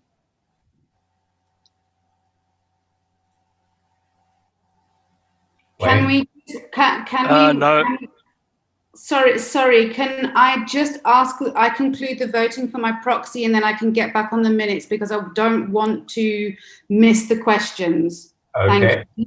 Please just give. I'm going to pause the speakers list until I get confirmation from Lorraine, who's very kindly been taking minutes, that she has finished submitting her proxy vote. So Lorraine, when you're done voting, please let us know so that we can proceed with questions.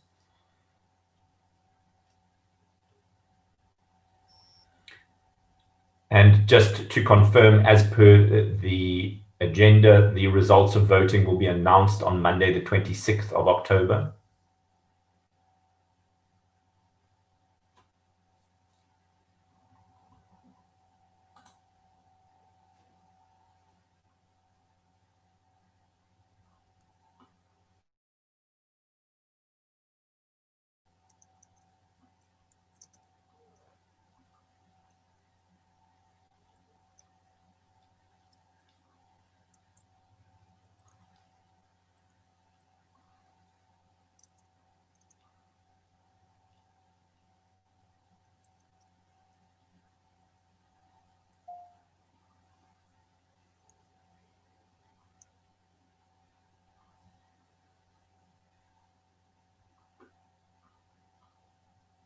Okay,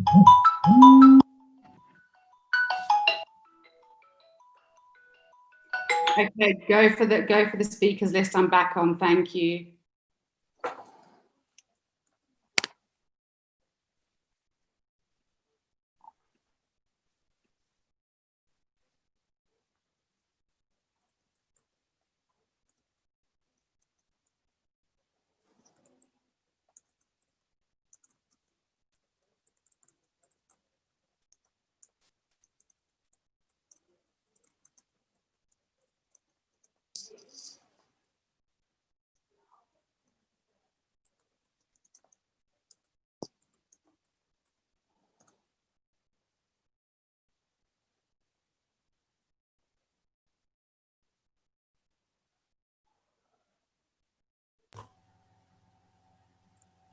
Sorry, that was a query around voting process. Bash, is Liz on the speakers list? Let's see if she's still on the speakers list. Raised hands is Liz. Yes, that's correct.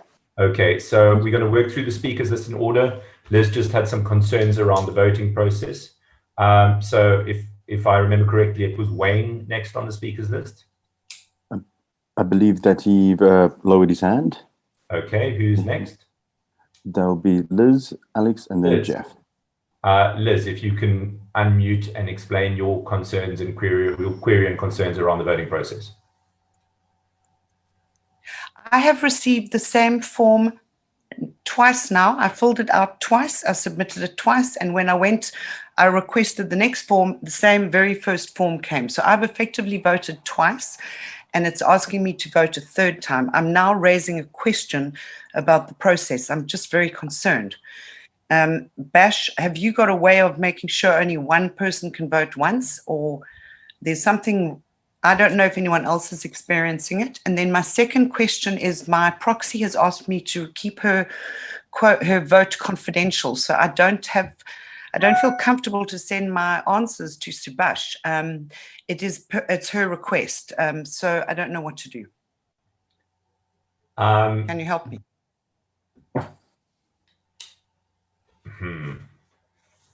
Can I respond on point one? Liz, there are separate links in your mailbox for each of the votes. So when you've completed a vote, you mustn't in the form field click on submit another vote.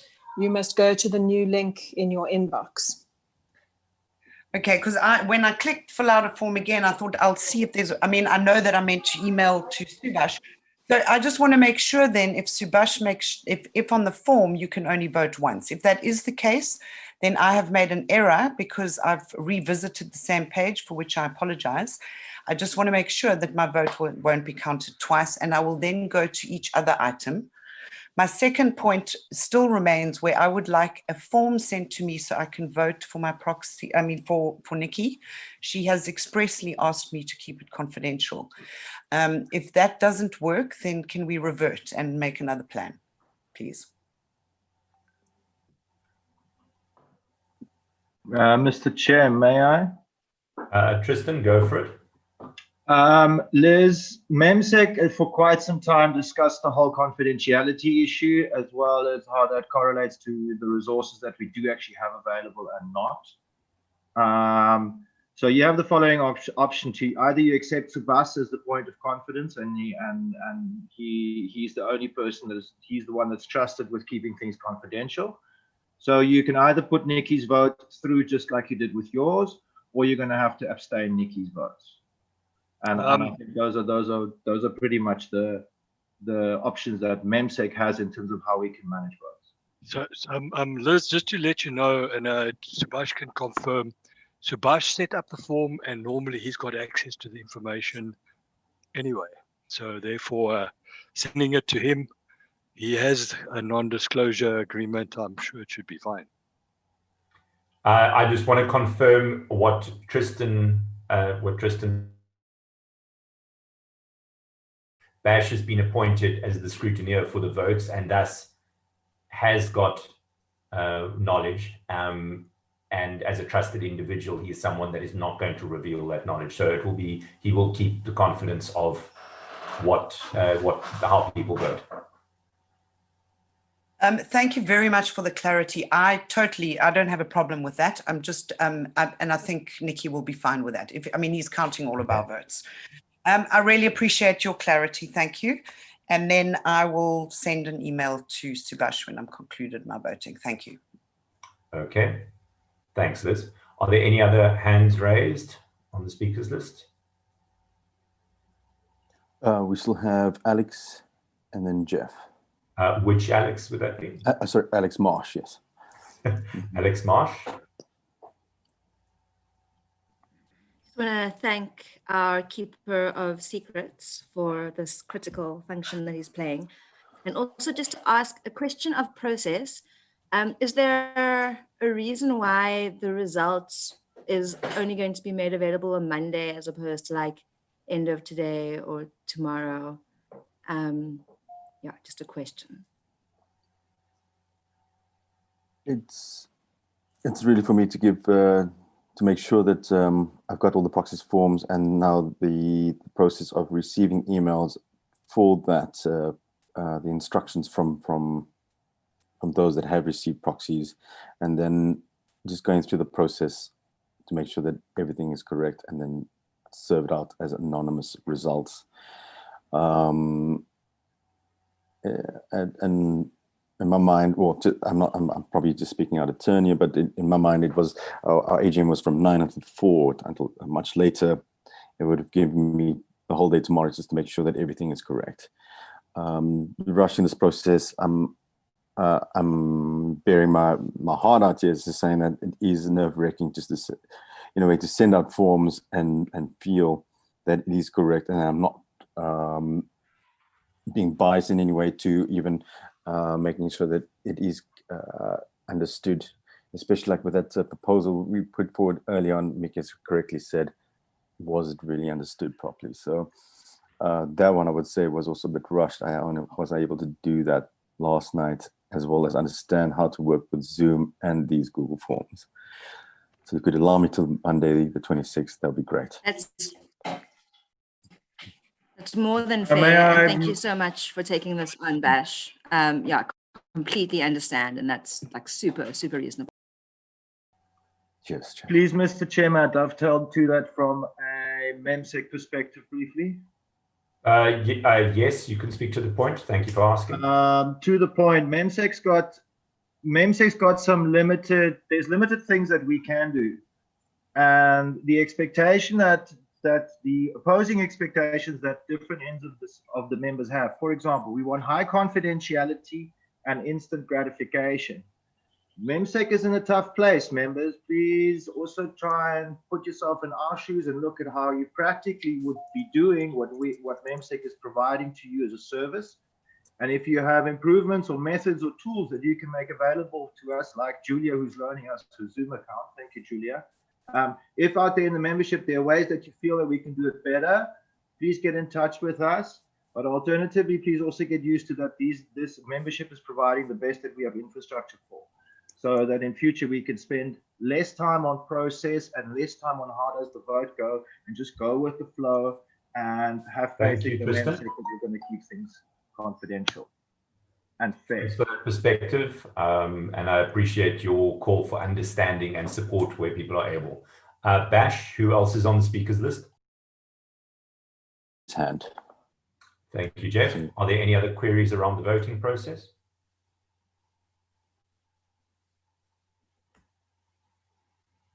Okay.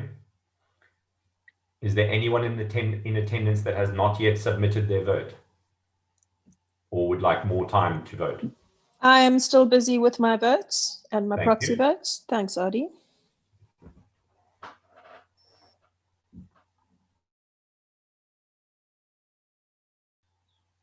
The chair is going to take a brief comfort break during this this intermission for voting.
I've completed my votes.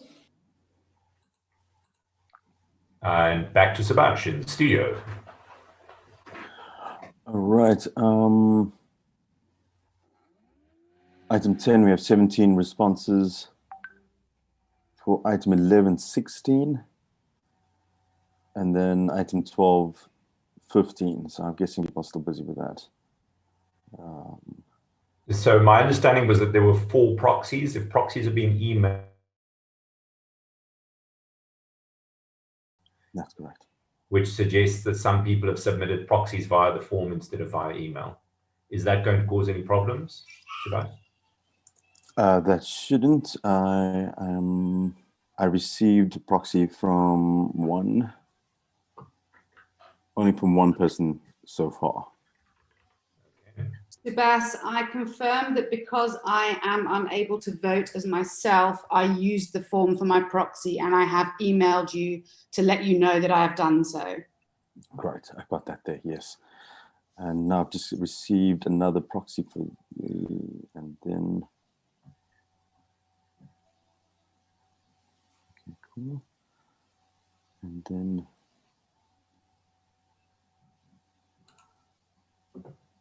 Cool. All those that have received a proxy, we are practicing that you email myself, that's subhas@afrikaburn.com.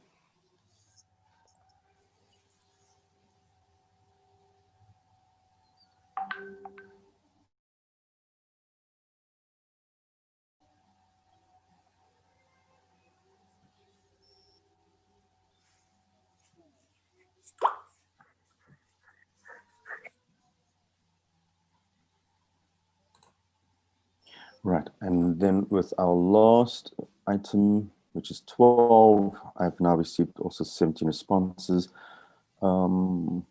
As for item 11, it's only at 16. I'm not too sure who has, I can't say who has not voted.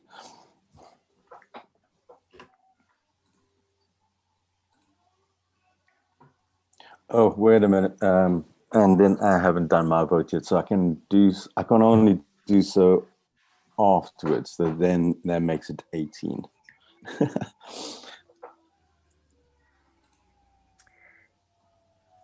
Except it should really be 15 votes exercised and 3 proxies submitted by mail on each of the items. In fact, it should be 14 on the first item, the voting for the NEDs, as Alex will have recused herself.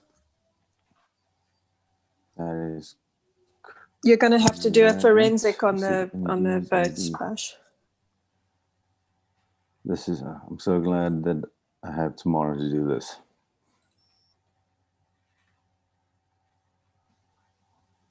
Proposed tables that I can close. I would like to propose that a highly numerate member from the membership be assigned as a voting officer to support Subash in establishing the final tally. I will help. Thank you, Wayne.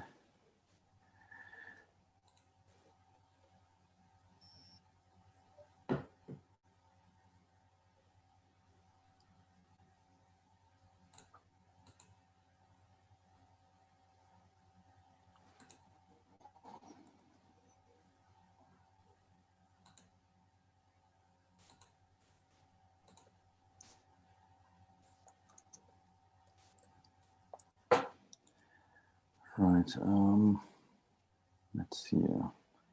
All right, well, this is then concerning, we have 16 being on NED, which is one less than the 17 from the others.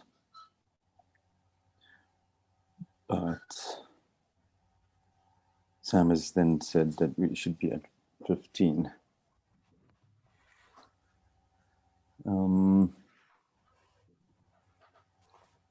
Could I then say Sorry, is it possible that Bash, Wayne, and perhaps Sam can go into a breakout room or something like that?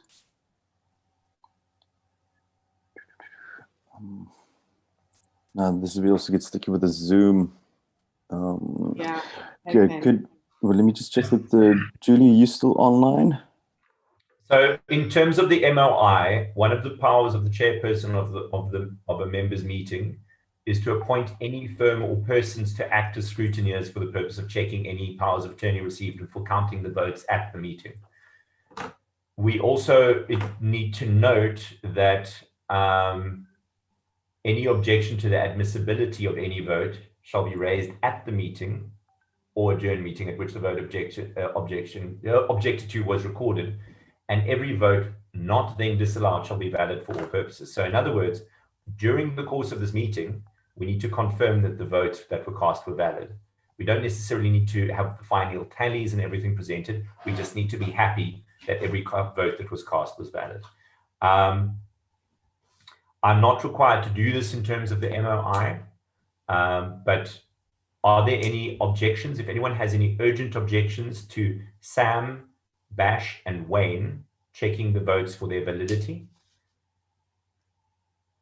please raise your hand, or alternatively, if you are uncomfortable doing so, please WhatsApp me as a matter of urgency.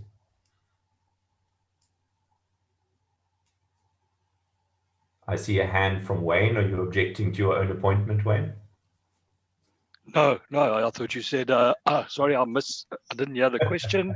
I thought you said raise hand if I'm okay with it. Oh, okay. I'm not objecting, in other words. Good. These double negatives sometimes. Yep. No, that is fine. Okay, I don't see any additional hands and I haven't received any WhatsApp. So as chairperson of this meeting, I am appointing Wayne and Sam and Bash to scrutinize the vote, or in the full and formal language of the MOI, I'm appointing them as scrutineers. So Bash, if I may suggest that you set up a subsidiary, just a Google Meet, where you and Sam and Wayne can quickly confirm. For sure. What I'll do is, Sam and Wayne, I'm going to be do a WhatsApp call with you quickly. All right. Okay. I'm going to leave this meeting momentarily then. How long do you think the three of you, do you have an estimate of how long you will need to scrutinize the vote?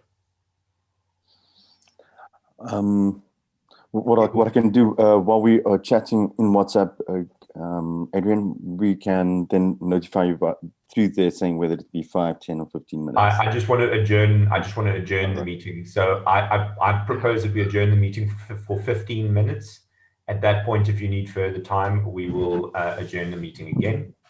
Adrian, there's just one very important question I've got to ask before we do any counting or anything like that. Yeah. Is it confirmed that everyone who's wanted to vote has put in their votes? We're not sitting with someone. I was about to ask the same question before. Yeah, because when we're in a room, we can see the people that have walked out, they've done their vote or whatever. In this environment, it's not so clear. Is there anyone that has not yet voted that still needs to vote or is busy voting? I know I was on a WhatsApp with Rob Wynick and he had lost audio, for instance. So I don't know who else may have lost audio and who may be disconnected because of technological problems. I'm not sure how we should verify it. Probably we should have a I'm name going list. to verify via WhatsApp. I'm going to drop a message. Okay, but we'll take it up between myself, Sam, and Subhash to make sure we've got all the votes. Rob says he's back in the meeting.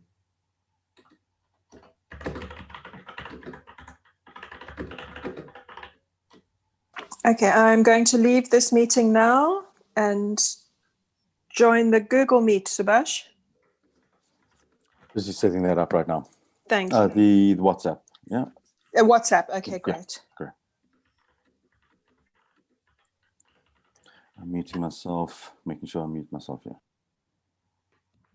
Okay, the meeting is adjourned for 15 minutes.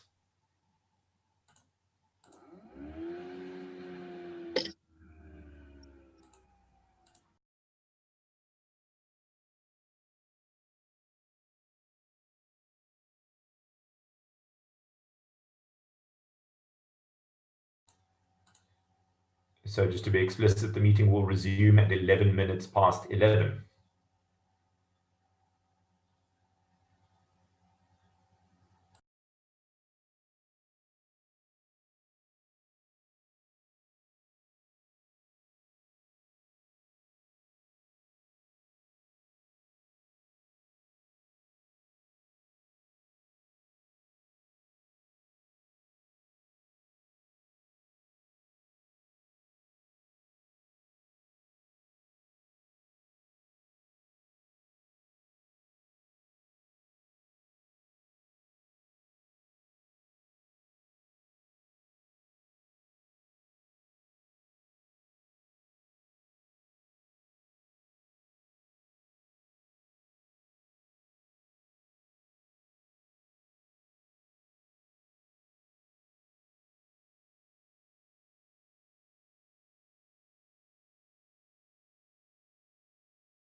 Your Minotaur is still here. Ahoy, Tim.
Jack, anyone?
This is your 1 minute warning. We will be resuming the meeting in 1 minute.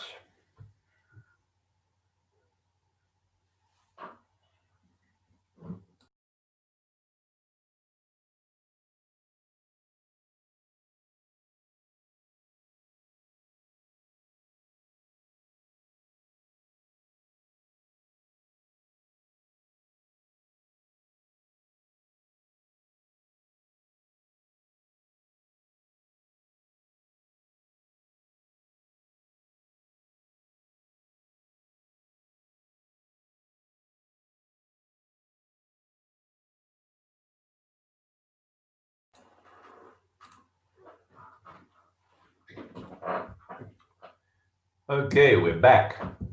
Do the scrutineers have any report?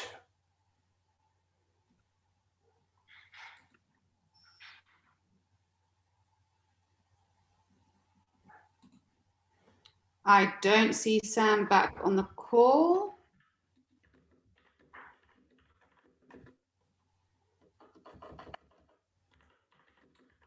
I see a Wayne, but I think there were 2 Waynes at one point on the call.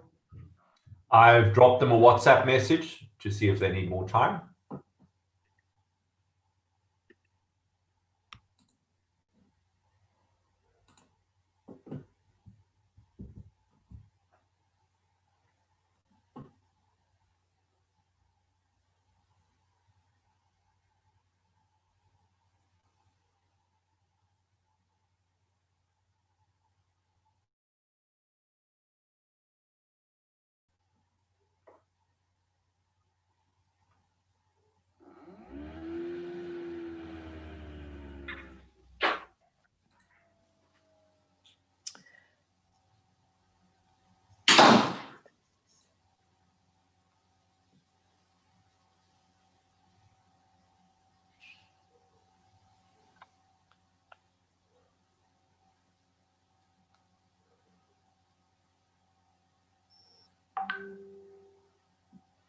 Okay, scrutineers, I see you're back in the meeting. Do you have a report?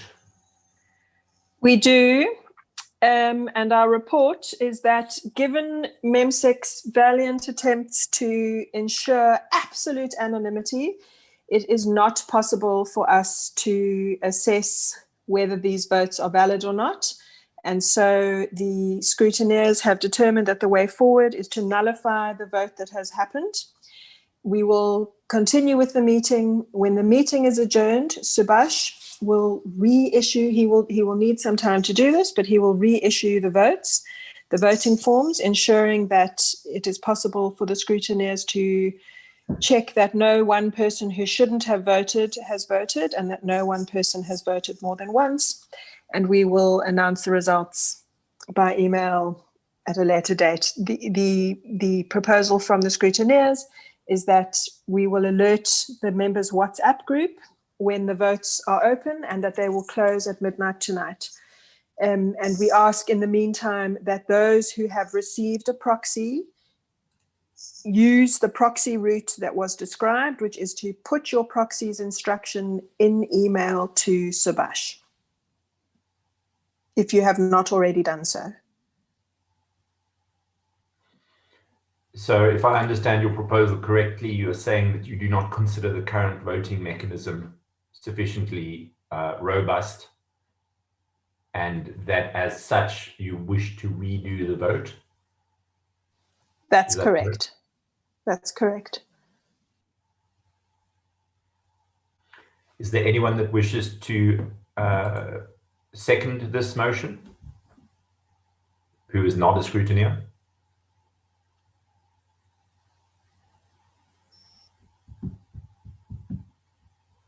I'll second it if I can. I want the second to come from a voting member. Apologies, Lars. I'll second it. Okay, we have a second from Mickey Gerard. Are there any objections or any questions of clarification?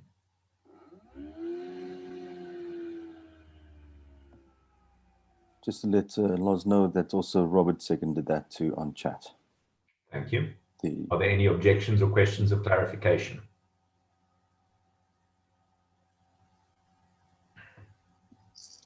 No objections from Fadila. Okay. On that basis, I am going to allow this, and thank you for your determination, scrutineers.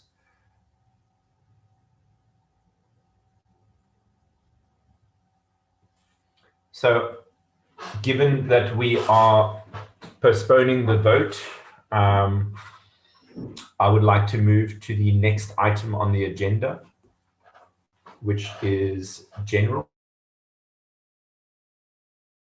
As previously, I'm going to hand the chair back over to you in your capacity as chair of the board. So take it away.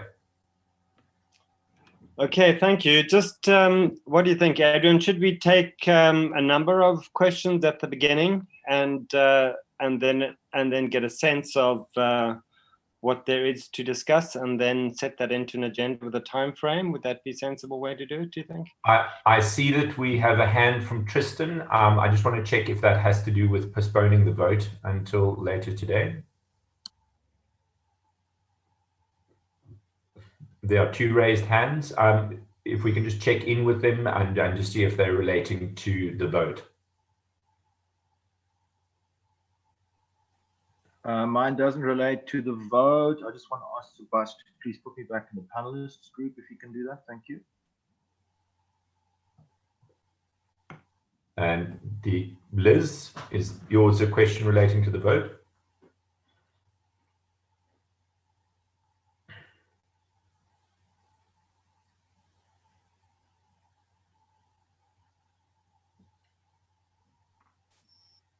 Thank you, Subhash. Adrian, you're free to move back to the next question. Okay, thanks. Roger, so if I understand your proposal is that we ask people to submit questions, I presume using the chat, and we then work through those chat questions, and yeah, that seems like a reasonable way to move forward. So over to you, Roger. Okay, so thank you all. To open the general section of the AGM, we'll continue with that proposal. So if people have specific items that they would like to address at the AGM, I'd just like to remind people that, well, in my understanding, that it being an AGM, the questions and matters to be discussed should be outward-looking, things that engage more generally with the organization and its work, not necessarily more internal matters that we would engage with more appropriately internally. But yeah, that said, let's see what people are keen to discuss, and let's make an outline of them, set a time frame, and I'll do my best to chair that for you. So any matters that people would like to discuss under general. And in particular, let's think of points arising from the meeting today, if there have been any things that have come up from the meeting itself that people would like to address.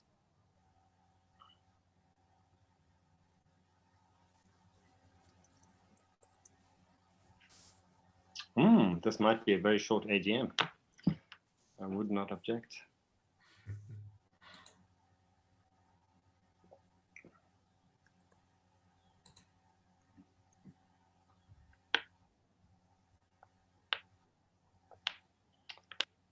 Okay, well, we do have the one matter that Liz brought up from the minutes of the 2019 AGM, which has to do with the job description for the MEMSEC. And that I would say that is something more which is internal to the organization. But Liz, perhaps you want to speak to that now? Oh, there's something. Okay, Liz is talking about the succession planning for Abby. I mean, I would also say that is something of an internal matter that we would engage with, how we would be dealing with that. I don't think it's really something for an AGM discussion. Liz, do you want to talk to the MEMSEC issue that you raised earlier? Member Secretary? Yes, please. Both of these points, they definitely are operational matters. The reason why I'm raising them here is they've both been on the agenda, discussed, and decisions have been made around both the matters, and both of them have not been concluded. I'm concerned that they're just going to fly into thin air. The first one is the issue of the MEM secretary and the job description and a little bit of budget to complement some of the work. I understand that the finances are in a very different situation now, but I wanted just to open up the question from a financial high-level point of view. Is it necessary for us to revisit that, to finalize a job description for the MEMSEC? I'm thinking very much around the sustainability of AfrikaBurn. It's very dependent on individuals still who are willing to go that extra mile. So that's the first thing. But if people don't want to discuss it, then it will be a decision that was made last year and it'll just go into the file. So it's just, yeah, that was the main thing. Thank you, noted. Perhaps we should ask the member secretaries currently to engage with that.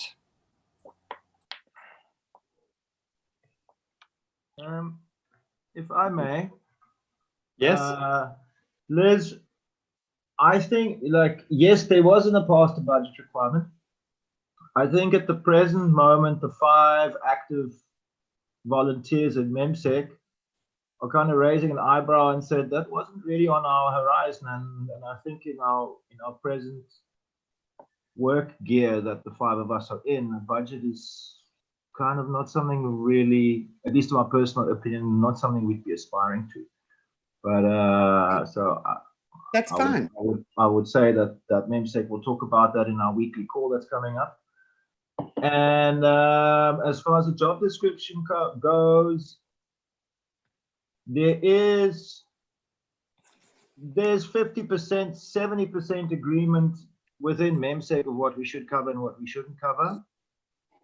And over the last, what, 6 months-ish, particularly since the Bosberaad, there's the sort of MEMSEC course calibrating what we feel we should be onboarding and what we should definitely be, where there's work that needs to be done that the members can contribute directly. And that's actually getting reasonably good traction. For example, minute taking and our attendance list and that sort of thing. Well, that kind of thing is kind of falling in place. So maybe this would be my proposal, and maybe some of my colleagues will second it. Maybe MEMSEC should, in the new year, when all the big motions and votes that we're busy with right now is over, then MEMSEC should maybe sit down and say, like, this is what we do, and these are the activities and actions that we do, and we can see how that calibrates to the expectations and needs of the membership. I'd like to hand it to the rest of my team there, Sam and Bash and Fadila and Alison, if she's here. Thank you, Tristan. Any other comments from the... Yep. Thanks, Tristan. Liz, thank you very much for putting this on the table. I really appreciate that. And I absolutely understand the concern around sustainability. I know that the members have in the past voted to make budget available to this function, but I have, even at the time, resisted that notion. And it's part of the reason why I'm volunteering my service in MEMSEC, because this entire movement is dependent on people who are willing to go the extra mile. And all of us who wear the cloak of membership are people who have said we are willing to go the extra mile to support the work that needs to be done. And my personal opinion is that everybody who is in the membership is actually part of the member secretariat. And I would like to see us assigning the various responsibilities, parceling them out in that holocratic glass frog egg sort of scenario out amongst us, and each honoring our commitment to the collective to ensure that the work that we are engaged with gets done. But that is possibly a discussion for the next couch call, when we look at the bodies of work that the various members should be committing to undertaking. Then the other thing to say is that MEMSEC did in fact circulate a proposed sort of scope of work and position statement to members. This went out as part of the preparatory documents for the June couch call. And given my capacity, I will do my level best to circulate them again in the course of next week so that we can all refresh our memories and come ready to discuss and plan and take on responsibilities at the next couch call. That's me. Thank you, Sam. There's a related question from Alex Noble asking if this is a place to discuss whether the members need to appoint a member liaison or a member chair. So it's related. So if anybody wants to talk to that at the same time. Any other comments on that? Could you repeat the question, please? Alex says, is it appropriate to discuss the members need to appoint a member liaison or member chair? So it's the question of the member chair, whether or not that is something that should be discussed at this meeting or in a different forum, but she's just highlighting the question of the member chair. Sam, you had some opinions on that. Do you want to speak to that? I can speak to it a little bit. I feel very strongly and have for some time that we should have a member chair. It helps very much in terms of managing and ensuring a smooth and efficient flow of communication between the three very important bodies of our larger organization, being the membership, the board, and the operations team. That said, as I understand it, the panel that are currently involved in making recommendations to the organization have recommendations to make to the membership, and I would prefer, not having seen what those recommendations are, to wait until we have that before we discuss a member chair. I feel like I don't have sight of all of the considerations. That's my personal position.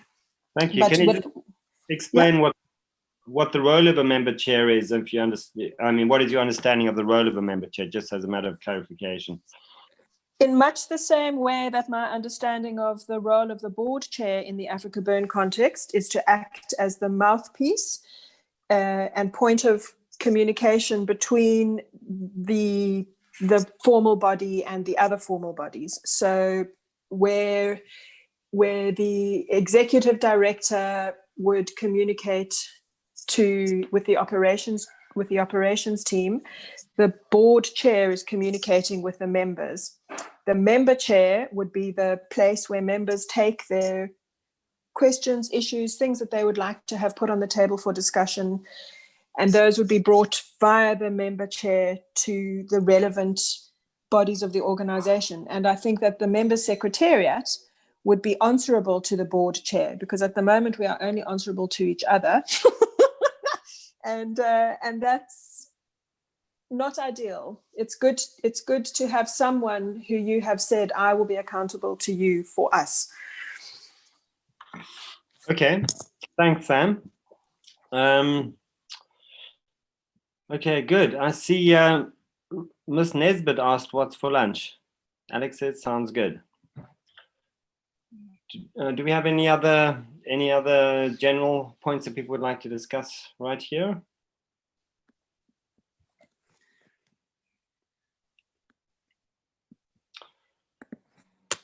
Okay, it seems like Liz had her second point, which was around succession planning. Yes, in terms of Abby's role. Well, Abby's not here, which is a bit unfortunate. It'd be nice if she could be engaged in this. Can I speak to that? Yes, Lorraine? To allay Liz's concerns, that's absolutely in process. Abby and I have already begun the various discussions and investigating the various permutations of how we will transition Abby out of the organization and fulfill that role. And there are various different elements to it. So there's many different things on the table at the moment. Liz would like to comment. Thank you. First of all, thank you very much, Sam, for that regarding the membership. And I'm glad we've got a really good way forward. So I'm looking forward to that. In terms of of Abby's position, I'm certainly not wanting to discuss her in her absence.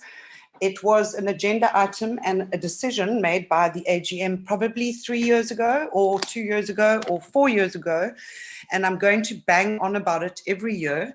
But I feel very strongly that in the process, and maybe it's happening, but we used to have something called a financial committee or a governance committee that brought in volunteers, very astute financial volunteers. And that committee really helped with the sustainability of the org, so that if anything ever, God forbid, happened to Abby while she's within AfrikaBurn employ, there was an immediate follow-up. And I'm super concerned that we may, but I don't know the details, go into that again, whereby a succession plan is developed. It has to be, and one person is the lead, but we definitely, I want to encourage wholeheartedly the formation of a broader committee that will support that finance role, especially going into the very difficult times, well, to continue in the difficult times we are.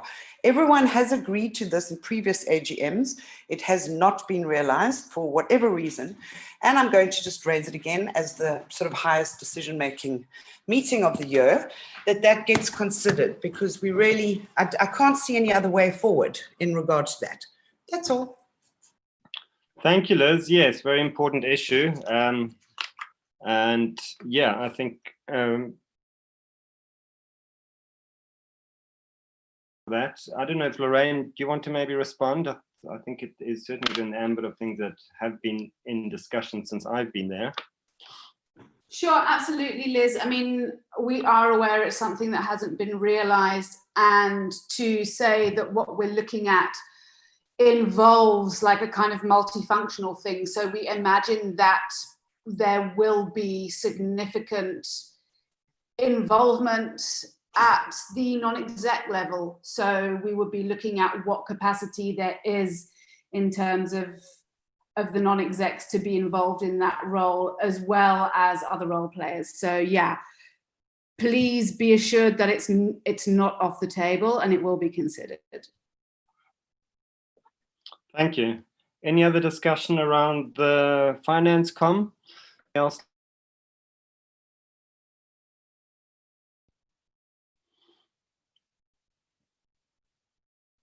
Okay. So we have it's 11:33. That is really good timing. Any other points that people would like to discuss before I move to close the meeting? Just in terms of that, in terms of the way that the MOI is phrased, I propose that the meeting will only formally close once the voting has been concluded. So in other words, what time are we people to vote until?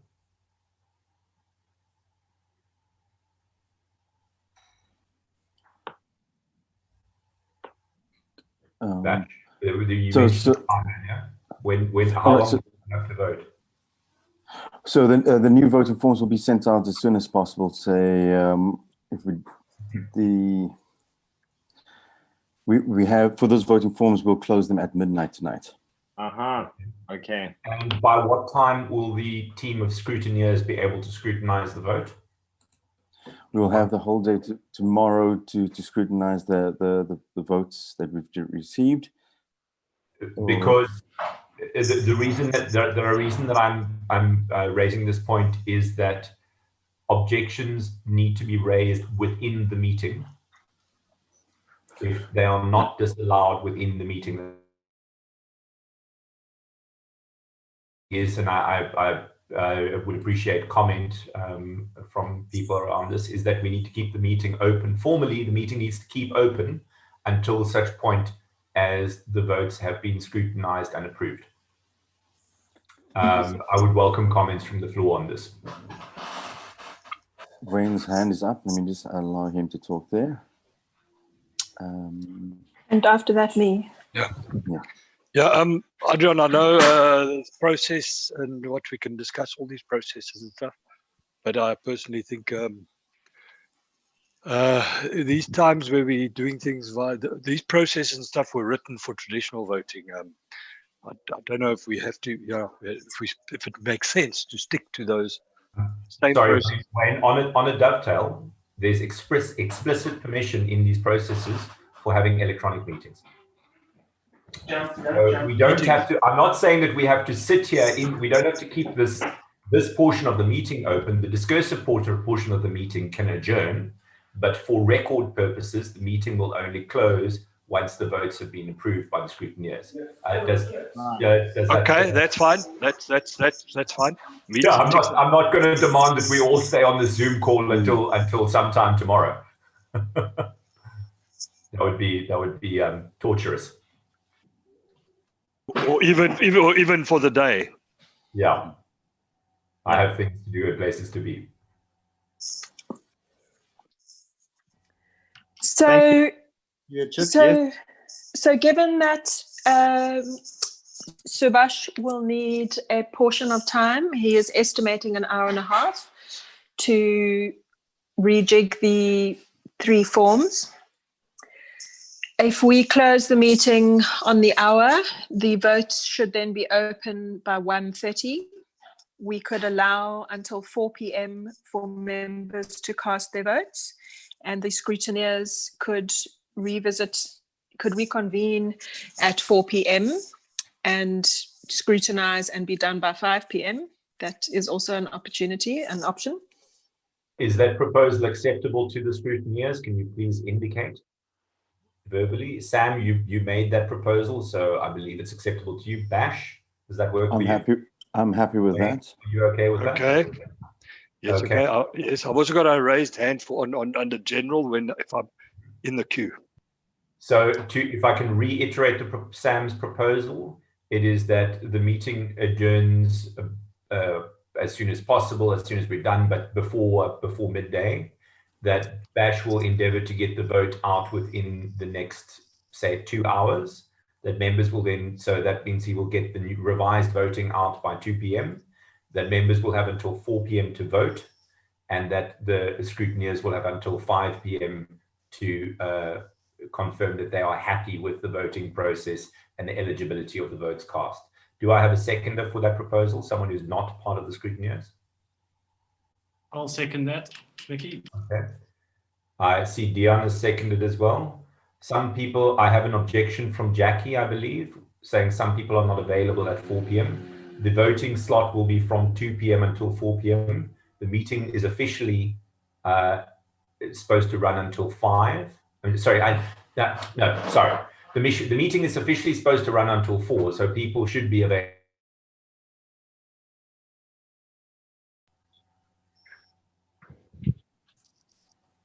Can I make a counter proposal with a scrutineer team?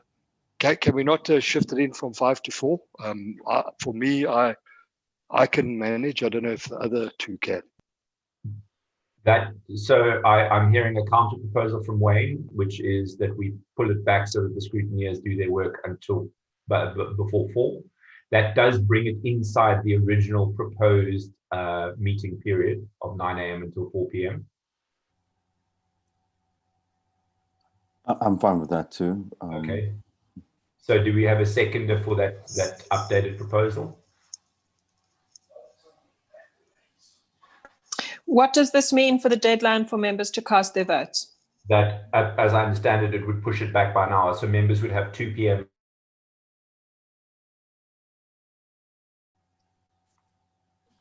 That works for me, but I'm a scrutineer, so I can't second that. I have a second from Liz. And Jackie, you raised an objection that some people are not available at 4 p.m. I believe this proposal addresses that objection. Do you withdraw your objection?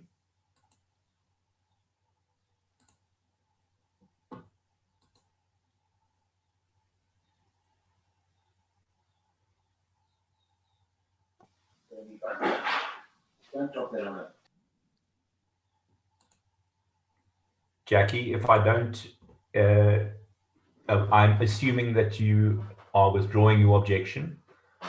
Unless I hear something from you in the next few seconds, I'm going to assume that your silence means assent to the notion that you're withdrawing your objection. I just see a note from her on the chat now. I see I asked to be excused at lunch. Okay, I'm not sure if I'll be have signal. I've seconded that I gave my proxy. Yes, I do withdraw. Okay, great. Thank you, Jackie. I see that was my fault. I wasn't scrolled all the way down. It doesn't seem to auto scroll in the chat. Can you just repeat it so I can minute it? Okay, the proposal is the amended proposal is that we will adjourn the meeting as basically as soon as we can, so before 12. That Bash will have until 2 p.m. to revise the voting mechanism to address the objections from the other two scrutineers, and basically that the scrutineers will agree and release an updated voting mechanism by 2 p.m. That members will have from 2 p.m. to 3 p.m. to vote. Well, members and anyone who's holding voting members and people who hold proxies of voting members will have from 2 p.m. to 3 p.m. to vote. That the scrutineers will then have between 3 and 4 to inspect the vote and disallow any votes that are just looking at the MOI for the to disallow any votes that are not admissible, and on that basis close the voting by to confirm that the vote has happened by 4 p.m. Sorry, Lars, do you want me to run through that again, or did you get the essence of it? I got all of that perfectly, thank you. And did Jackie withdraw her objection? Jackie withdrew her objection, and she is not sure that she's going to have signal at the time of the vote, so she will give her proxy. Perfect. Okay, so there are no objections. I am going to proceed on that basis and hand back to Roger to close the meeting. Sorry, not to close the meeting, to adjourn the discursive portion of the meeting. We formally adjourn the discursive portion of the meeting. Thank you all. Thank you, Adrian, for taking care of that. It gets very technical, and we certainly challenged with the technology of it. And I'm sure it'll all get much smoother in the future. But yes, thank you, everybody. And the meeting will remain open until voting is closed at 4 o'clock. Are we going to keep the Zoom alive, or are we going to close the Zoom? Should we just keep? I see that there were a couple of hands raised. And my understanding is that we will be closing, we're adjourning, we're going to close off the discursive report. Only the voting is remaining open. And so that will be conducted by email, which is a permissible electronic medium for conducting meetings in terms of our MOI. But I think if there are, I think there were some questions.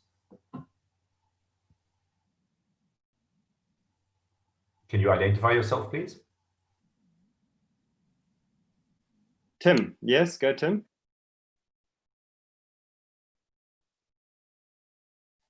Yeah. Certainly. Makes sense. And there was another hand, I thought. The two hands up, Liz and Wayne, you got your hands up. Have you been addressed? No, I just had a general comment. If it's my turn, I heard you say Liz as well. Can I go? Yes, go, Wayne. Okay, so two things. First of all, this vote, I just think we must, Subhash, you can confirm, but if it's ready before 2, we'll also inform everyone that it's available if it's before 2. So we're not going to delay it to 2 just because that's a deadline on minutes. Sure. The other thing I wanted to mention is it's a question that sometimes I ask myself: have we not constructed too big a beast for what we want to achieve with all the administration, with very little results, and we're creating a lot of documents and procedures and processes, and I hear these words all the time, and essentially we've got an event in AfrikaBurn, and we've got Streetopia and a couple of other things. Are we not constructing an organization that's too complex for what we want to do? Because when we started off, it wasn't as big as this. It wasn't as intricate and complicated with so many interfaces. And it's becoming like a structure that can do much bigger things than what we actually do. It's just a question I'm asking. Sometimes I wonder if we just haven't constructed too big a beast. Wayne, your commentary is appreciated, and you are very welcome to get involved in questions. Well, I mean, the membership in general. And if you have proposals or thoughts about how to trim it down, that would be very welcome. Absolutely.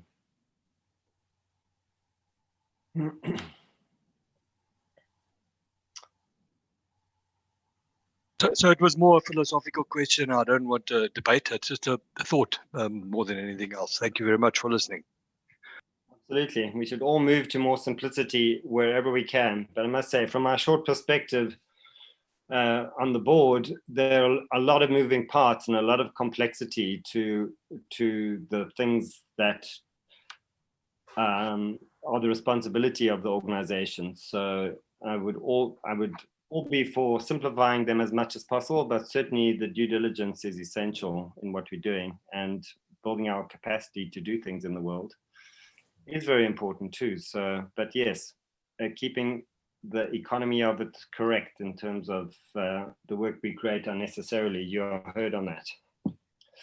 I think in discussing this, it is worth bearing in mind that the event has grown 12-fold in size in terms of number of people and 50-fold in terms of financials since it began.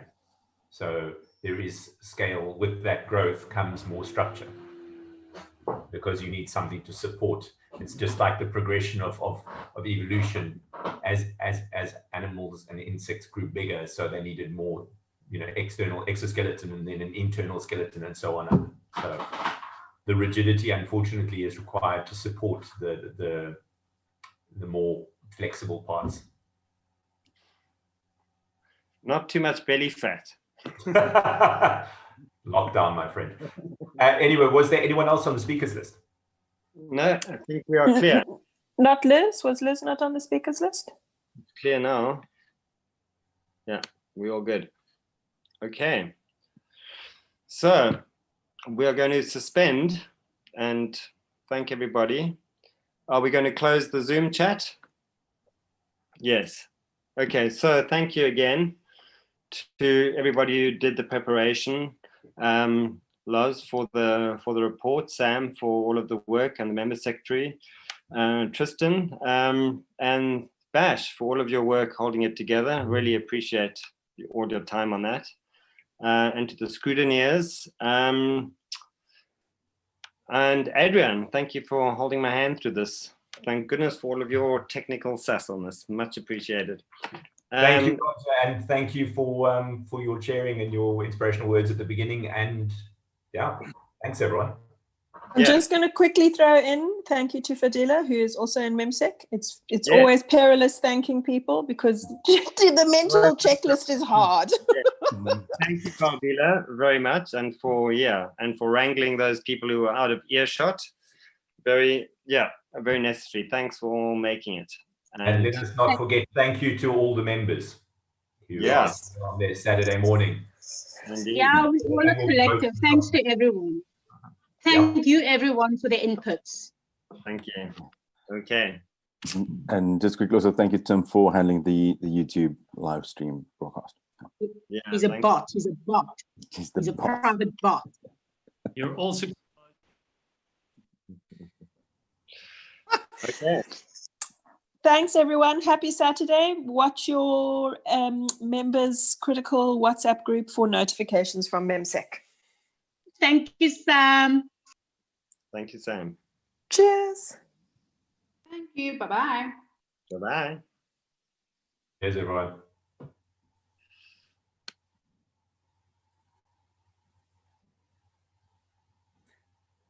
Thanks, Bash. Thanks, Tim.